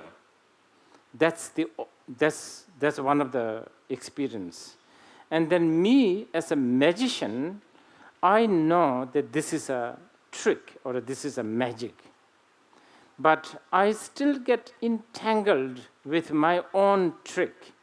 There's a procedure, there's an order, there's a step that I have to take. And then on top of that, I also need to sort of communicate with the audience, so on and so forth. So that's another experience. And then there's people who are not in this room. They have no knowledge of what is happening. And that's a third experience. There's altogether different kinds of experience. So he talks about, you were talking about the liberation. The audience's experience is what he called entangled samsaric experience. Okay? A magician's experience is somewhat liberated in reference to the audience. The magician knows that it's not really happening. So the magician's experience is more like a yogic experience, a path dweller's experience, knowing that it's not really true, but at the same time you are still entangled with reference of this is not true. But it is some sort of a liberation because I'm not stuck, I'm not obsessed, I'm not fixated with the magic. I'm only fixated with the act of magic. It is some form of in this regard, you can say it's a conceivable liberation. And I think when people talk about enlightenment, usually people always talk about this level of liberation. Now, in the guys in the street, they know nothing. Nothing has happened in their head. No magic, therefore no relief, there's nothing, there's no magician. Now, their experience is actually inconceivable liberation. Buddhas. So there's a sentient being, there's the bodhisattva level, and these beings who are outside of this context is the Buddha's experience. For them, there is nothing happened. There was no trick, there's no magician, there's no magic. So therefore, the concept of liberation is redundant. So that is the inconceivable liberation. And Vimalakirti talks about that quite extensively.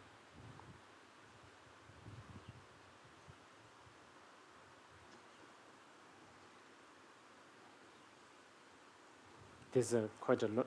Okay. Oh, thank you. Yes? Whoever you. have... Yes, thank you, Rinpoche, for the profound teachings.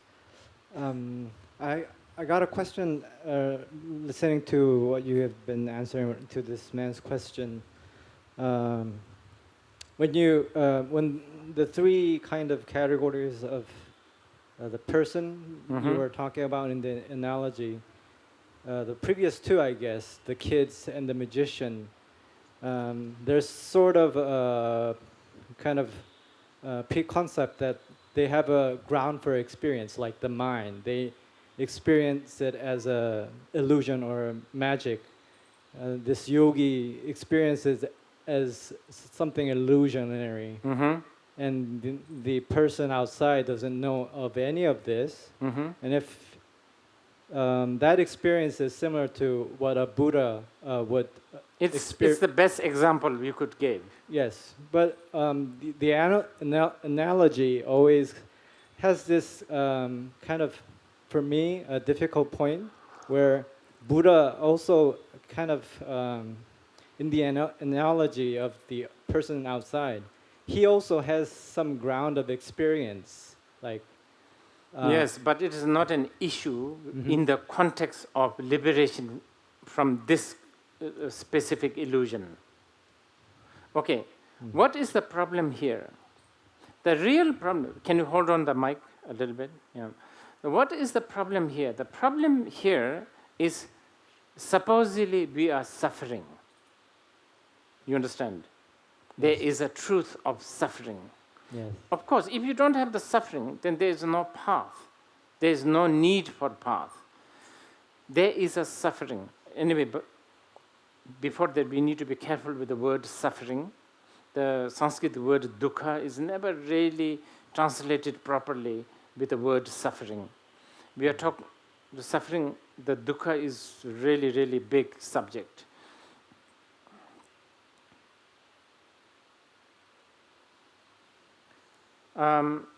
Okay, so no one wants to suffer. Everybody wants to be free from suffering. Cause of the suffering is, according to Buddha, ignorance. Here, there are two kinds of ignorance. One is audience, ignorance of not knowing it's actually a magic. A yogi's ignorance is they know it's a magic, but they are still stuck with a procedure of the magic, which is ignorance of knowing there is there is something called enlightenment. The guy in the street, he is not suffering, okay, only as an example within this context. Therefore, because he has no ignorance of falling into illusion as real or the method or illusion of liberation. So illusion of the samsara, the illusion of the nirvana, he doesn't have both. Therefore, he has this what we call inconceivable liberation. Did I answer that? What? Yes, I think that answers in that context, but you still think that he has some sort of a reference, is it? Yes. The third person. No. Okay. You are now digging out more Buddhist jargon here. We have to use that. The Buddhists say that all he has is called kayas and jhanas and kayas, meaning it's altogether a different dimension. But here we are not talking about anything theistic. It's the inconceivable is the best word we can describe. Again, we are not talking about something mysterious, because mysterious is conceivable. Thank you, Rinpoche.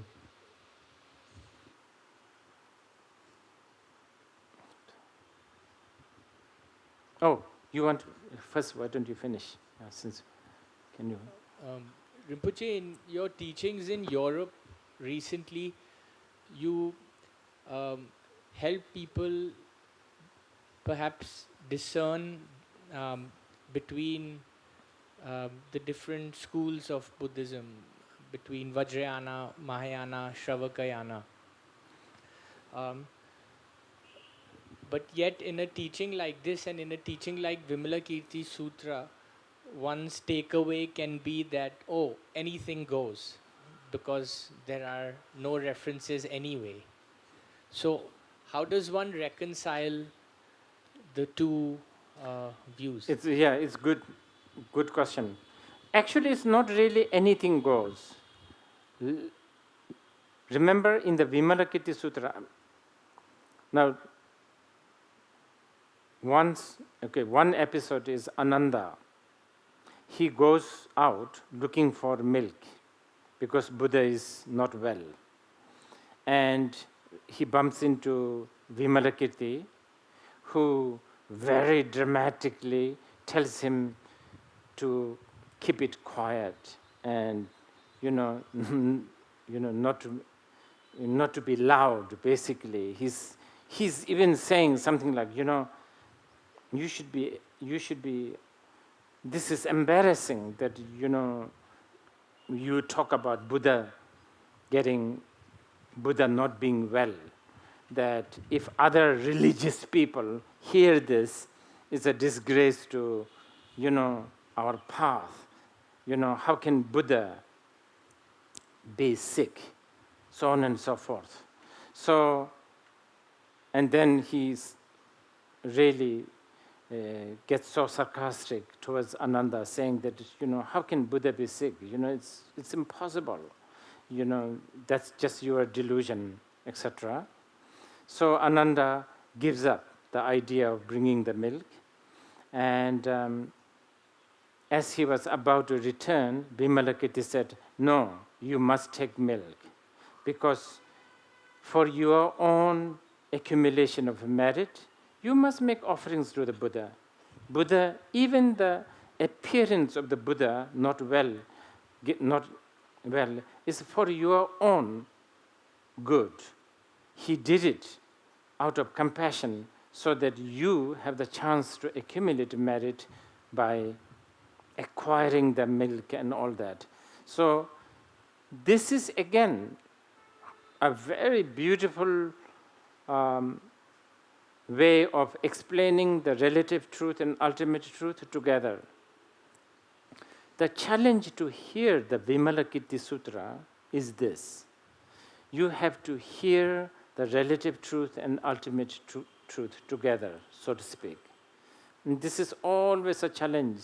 As I said this morning, and especially, I think, in our modern day, so-called modern life, we have so much influence of duality, I think. India, as I said earlier, Indians should be more comfortable with this because they have this kind of culture in the past.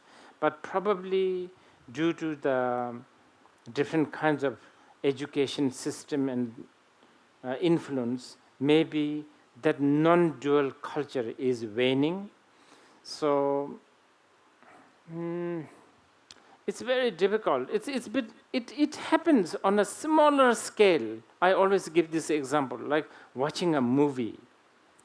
If you are watching a movie, a good movie, engaging, romantic, thrilling, whatever, you will watch and you will enjoy. But if your bladder is full, what do? You have a confidence to go to the toilet. Why do you have this confidence? Because you know it's not really there. Especially if you are watching a video, you can always pause it. Or you can rewind it and watch it again. So there is this acknowledgement that it's there, but it's not there.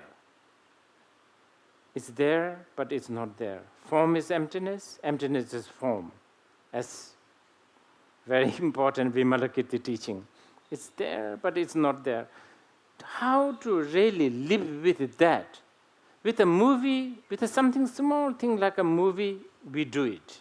Like, or a rainbow, beautiful rainbow, we can do a selfie with a rainbow.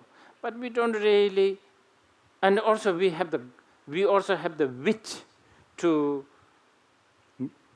not to get too close to the rainbow, because we know that if you go close to the rainbow, then you don't see the rainbow. We also have the wit to, not go there and cut it, we are not that stupid to think like this. So this level of understanding that paradoxy or sort of this level of understanding of relative truth and ultimate truth is there. But when it comes to most of our life, especially strengthened by habit, our,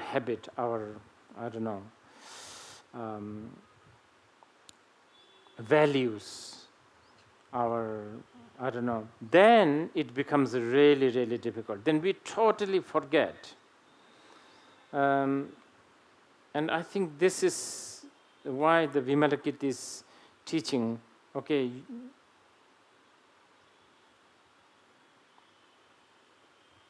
so basically what I'm saying is, no,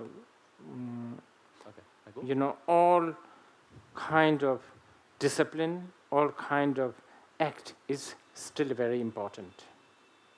Good afternoon, Rinpoche. When we were doing the meditation right now and looking at our awareness, so when we did not follow our thoughts and we let them be, so there was a point where there were certain sensations. When you are not looking at thoughts, did you say? When we were not following them. Okay, good. So when we were not following them, there was a point where I can say in some way observe the knack, where the knack is propelling the thoughts.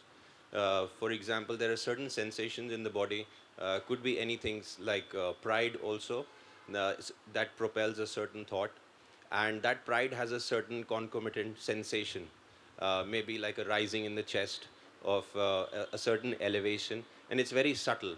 And the moment the mind goes to it and gets attached with it, the thought comes. So should I, since we don't have to fall into anything, and that's the concept that you shared with non-duality, then if I exercise willpower and not follow that sensation, am I falling into anything? And if I don't exercise willpower, am I automatically going towards the thought? So one way or the other, if I apply mindfulness at that moment, am I falling into something or not? Okay, idea is this. You are supposed to have awareness. So, okay, this question has a lot of elements in here. As long as you have awareness, even the awareness that you are aware of being distracted, even though the sensation or feeling frustrated that you are distracted doesn't, it doesn't sound good or feel good as for the practitioner, because many times the practitioners always long for some sort of a calmness, you understand, calmness, serene, some kind of a stability and abiding. And this is, again, falling into one of the sickness, needing to abide. Also, there's a little bit of wanting to be lazy again, because it's quite a complicated here. In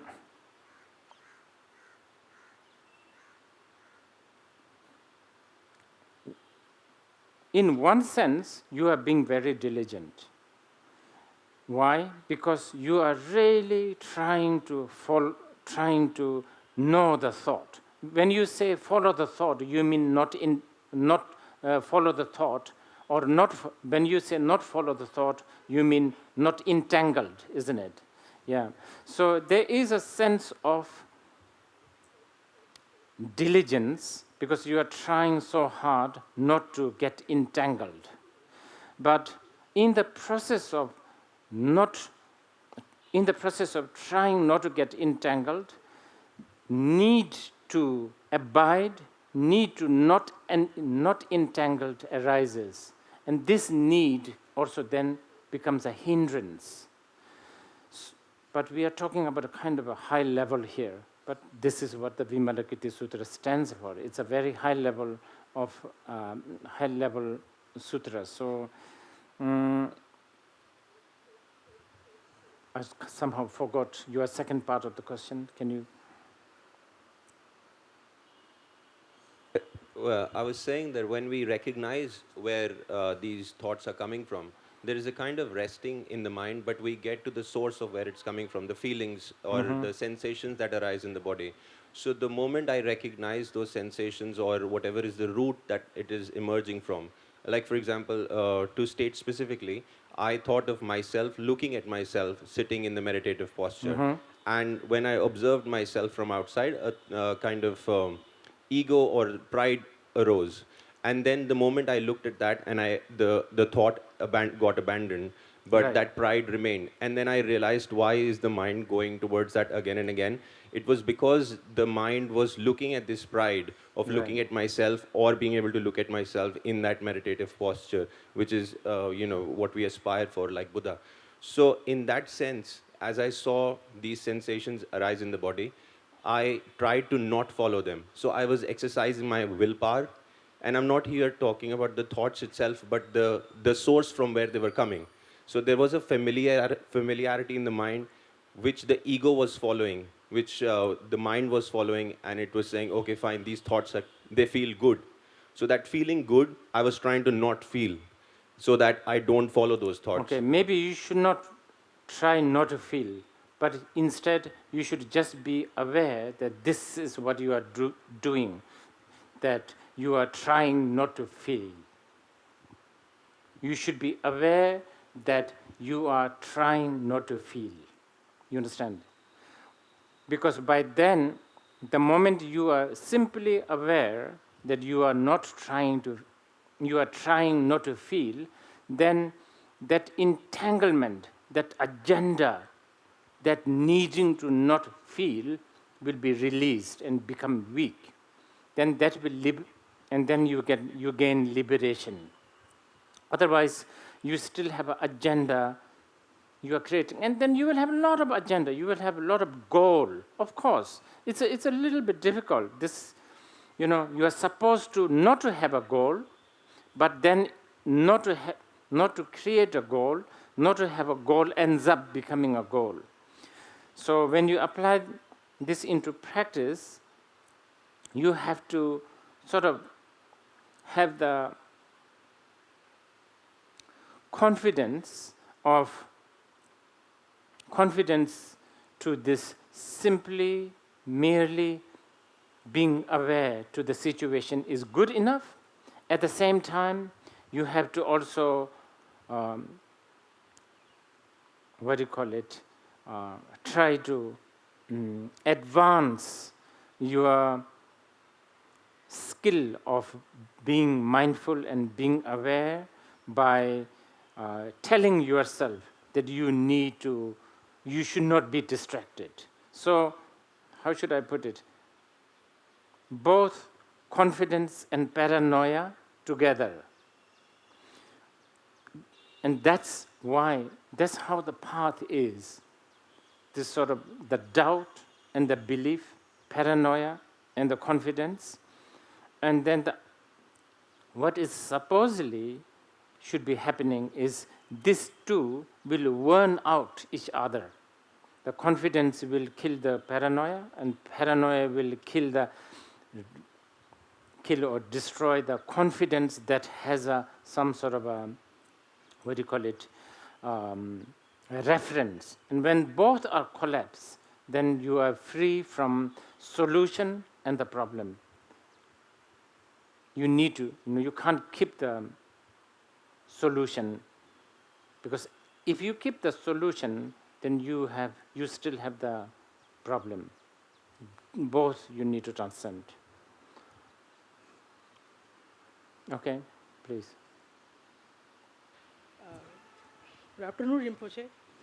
As you mentioned, six sickness, as one of them is to be needy and to be loved. Sir, my question is to how to convert our desire into enlightenment. Because I read somewhere that I quote, the greatest desire is the desire of enlightenment. It is the only desire which brings us to the state of desirelessness. And then, sir, in one of your book, you mentioned that if we left anything of it, like if we have, we are not on right track. Like we have desire to do anything or to have anything, then we are right track. Sir, and my second question is regarding to. Wait, Yeah. I think Yeah. we have already discussed. The best way, I think there's many ways. I think some of it will have some of this. Hopefully, my friends here will perform. I think it's in our what do you call it episodes, but for now, most sort of easy, economical, very user-friendly, so to speak, is what we have been discussing. Yes. The moment you have the desire, instead of looking down as desire as something negative, something non-virtuous, something hideous, something sinful, you simply stare, watch, be aware. Completely indifferent attitude. By doing so, what will happen is it will not entangle you. This is the Vimalakirti's teaching. Because the more you think about it, and if you get occupied with it, then not just the desire, jealousy, pride, all these emotions, they become more, their grip or their strength binding you becomes much more evident and much more vicious. So instead, just be aware, not to engage, not to involve. Sir, one more question I have. Sir, Okay. How to, as we see in the first, the performance of Bimal Kirti, that he's doing, everybody wants to be famed. In psychology, we call it personal gratification. So, sir, how to control, how to get rid of desire of fame? How to get rid of? Desire of fame and to be personally gratification, that everybody want to be recognized. We want to be known in our society instead of going to the Buddha path. Everybody wants to be want to be recognized in society, to know his place. You mean This is the fame? desire. Yeah, yes. Are you fame. talking about a fame? Yes, sir.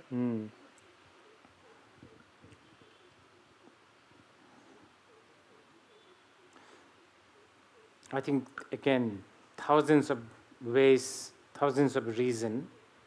Fame, like many other, there's a desire to be famous, and then desire also to be,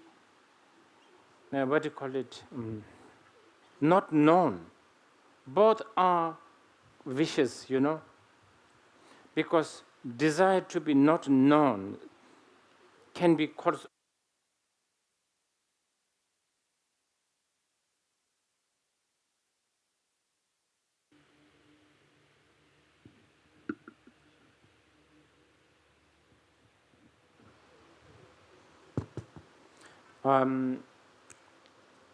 both can be tool or a hideout for our ego. I think that fame is an obvious hideout for ego, because the ego wants to be one of the most obvious function or the manifestation of the ego is insecurity. And out of the insecurity, the ego feels that if you are famous, then you'll be more secure. But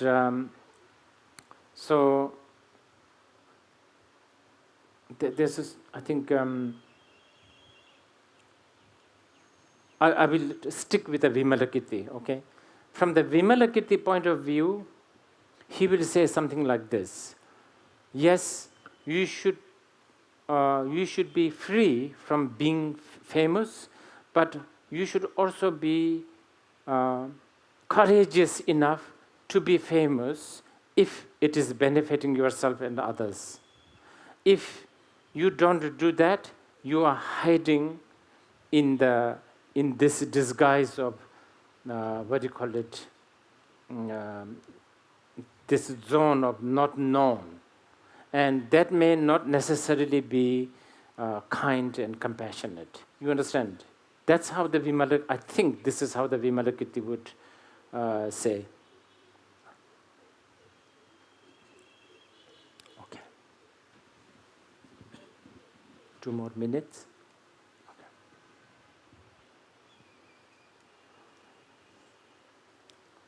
There's so many questions. Please, yeah.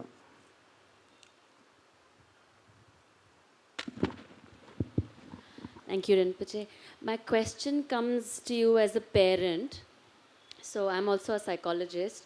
And within that, there's the idea of developmental psychology. So you have to have a self to transcend a self. And I'm a mother of a 3-year-old. And as he's kind of navigating his magical worlds, sometimes I don't know how much he has. I'm scared I'm going to raise a schizophrenic child sometimes. When you say he, what are you talking? Who's My son, I see. Shivraj. Okay. So, for example, sometimes when he's afraid that something's in the room, I fluctuate between turning the lights on and having him see, and sometimes just feeling the fear and then devising ways to have courage. So I guess I'm wondering about the non-duality as far as parenting goes. Like, Okay, this is a little difficult, but I will try to interpret, okay? I think this is what the Vimalakirti would speak. And this is just imagining, based on reading the sutra and having some sort of a vague ideas about what Vimalakirti teaching is. Vimalakirti would think that education of a kid is fundamentally wrong. This is what Vimalakirti would think, that you are really destroying the child, because in the Vimalakirti's mind, he would think that, just like how he talked to Ananda or any other bodhisattvas and the monks, he will come to you. Let's say Vimalakirti is here today, and he will say, what are you doing? Why are you teaching your kids this? You are really ruining him.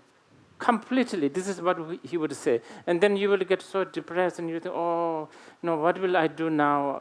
And when you will give up. And then he will turn around and say, but look, you have to. You have no choice, because your child is already formed and conditioned into this world. So you should educate only, and you should always keep in your mind that what you are doing is actually wrong, but you have to do it. And this sort of mind, this is the Vimalakirti's mind sort of set, so to speak. You understand? You should really think you are doing something wrong, but you should do it, because that's the only way to liberate yourself from the duality. Did I answer your question? Okay. These are little difficult, but okay.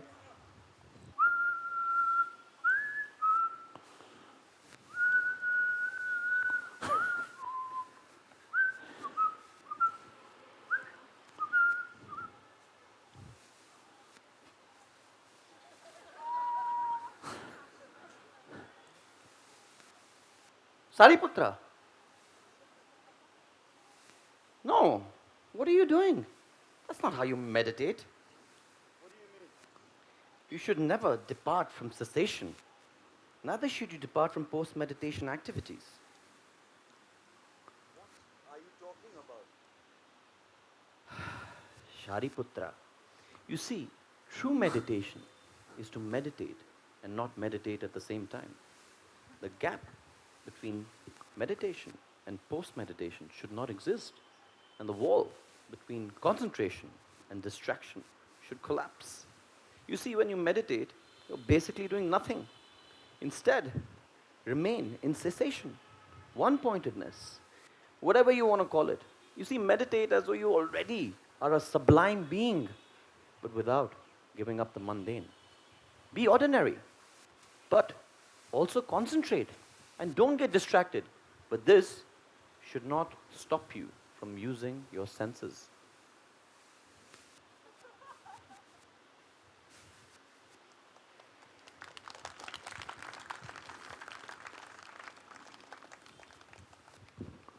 Should we have lunch now? Okay, 5 more minutes, okay. Okay, one more question, I think.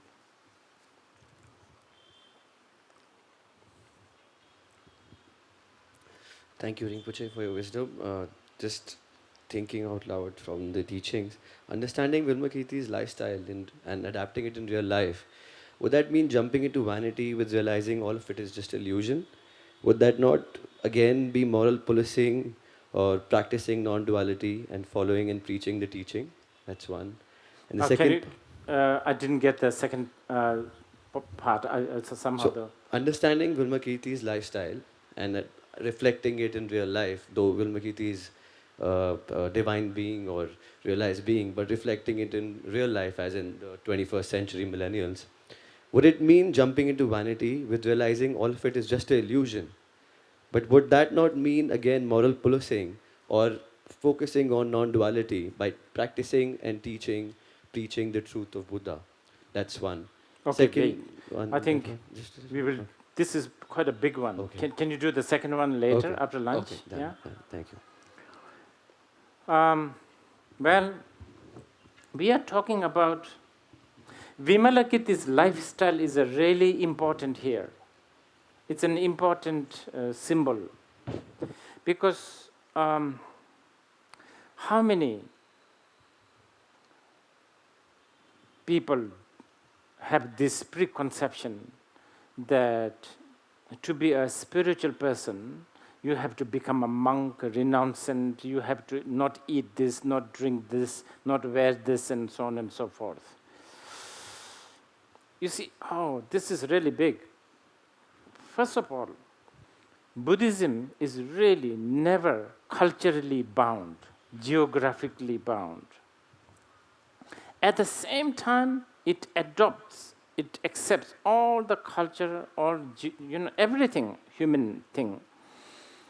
And the reason why it accepts this got nothing to do with some sort of empathy or understanding or, it is because the very nature of all phenomena is that there is never a divorce between appearance and actuality. There is how it appears, and there is how it is also. And these two are not a separate thing. But divorcing these two, dividing these two, this is what we call ignorance. Avidya in Buddhism is basically separating the appearance and the existence or the actuality. There's the appearance can be deceiving, but reality is non-deceiving. But these two are neither one nor separate. That is the fundamental view, and that need to be actualized.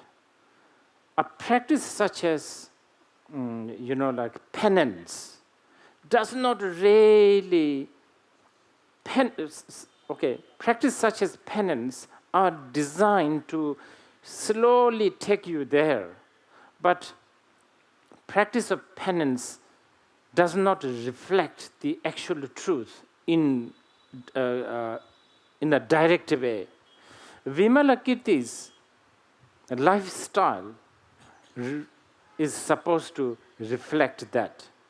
He lives very lavishly, he lives in this kind of lifestyle, yet he is free from any of these distinctions.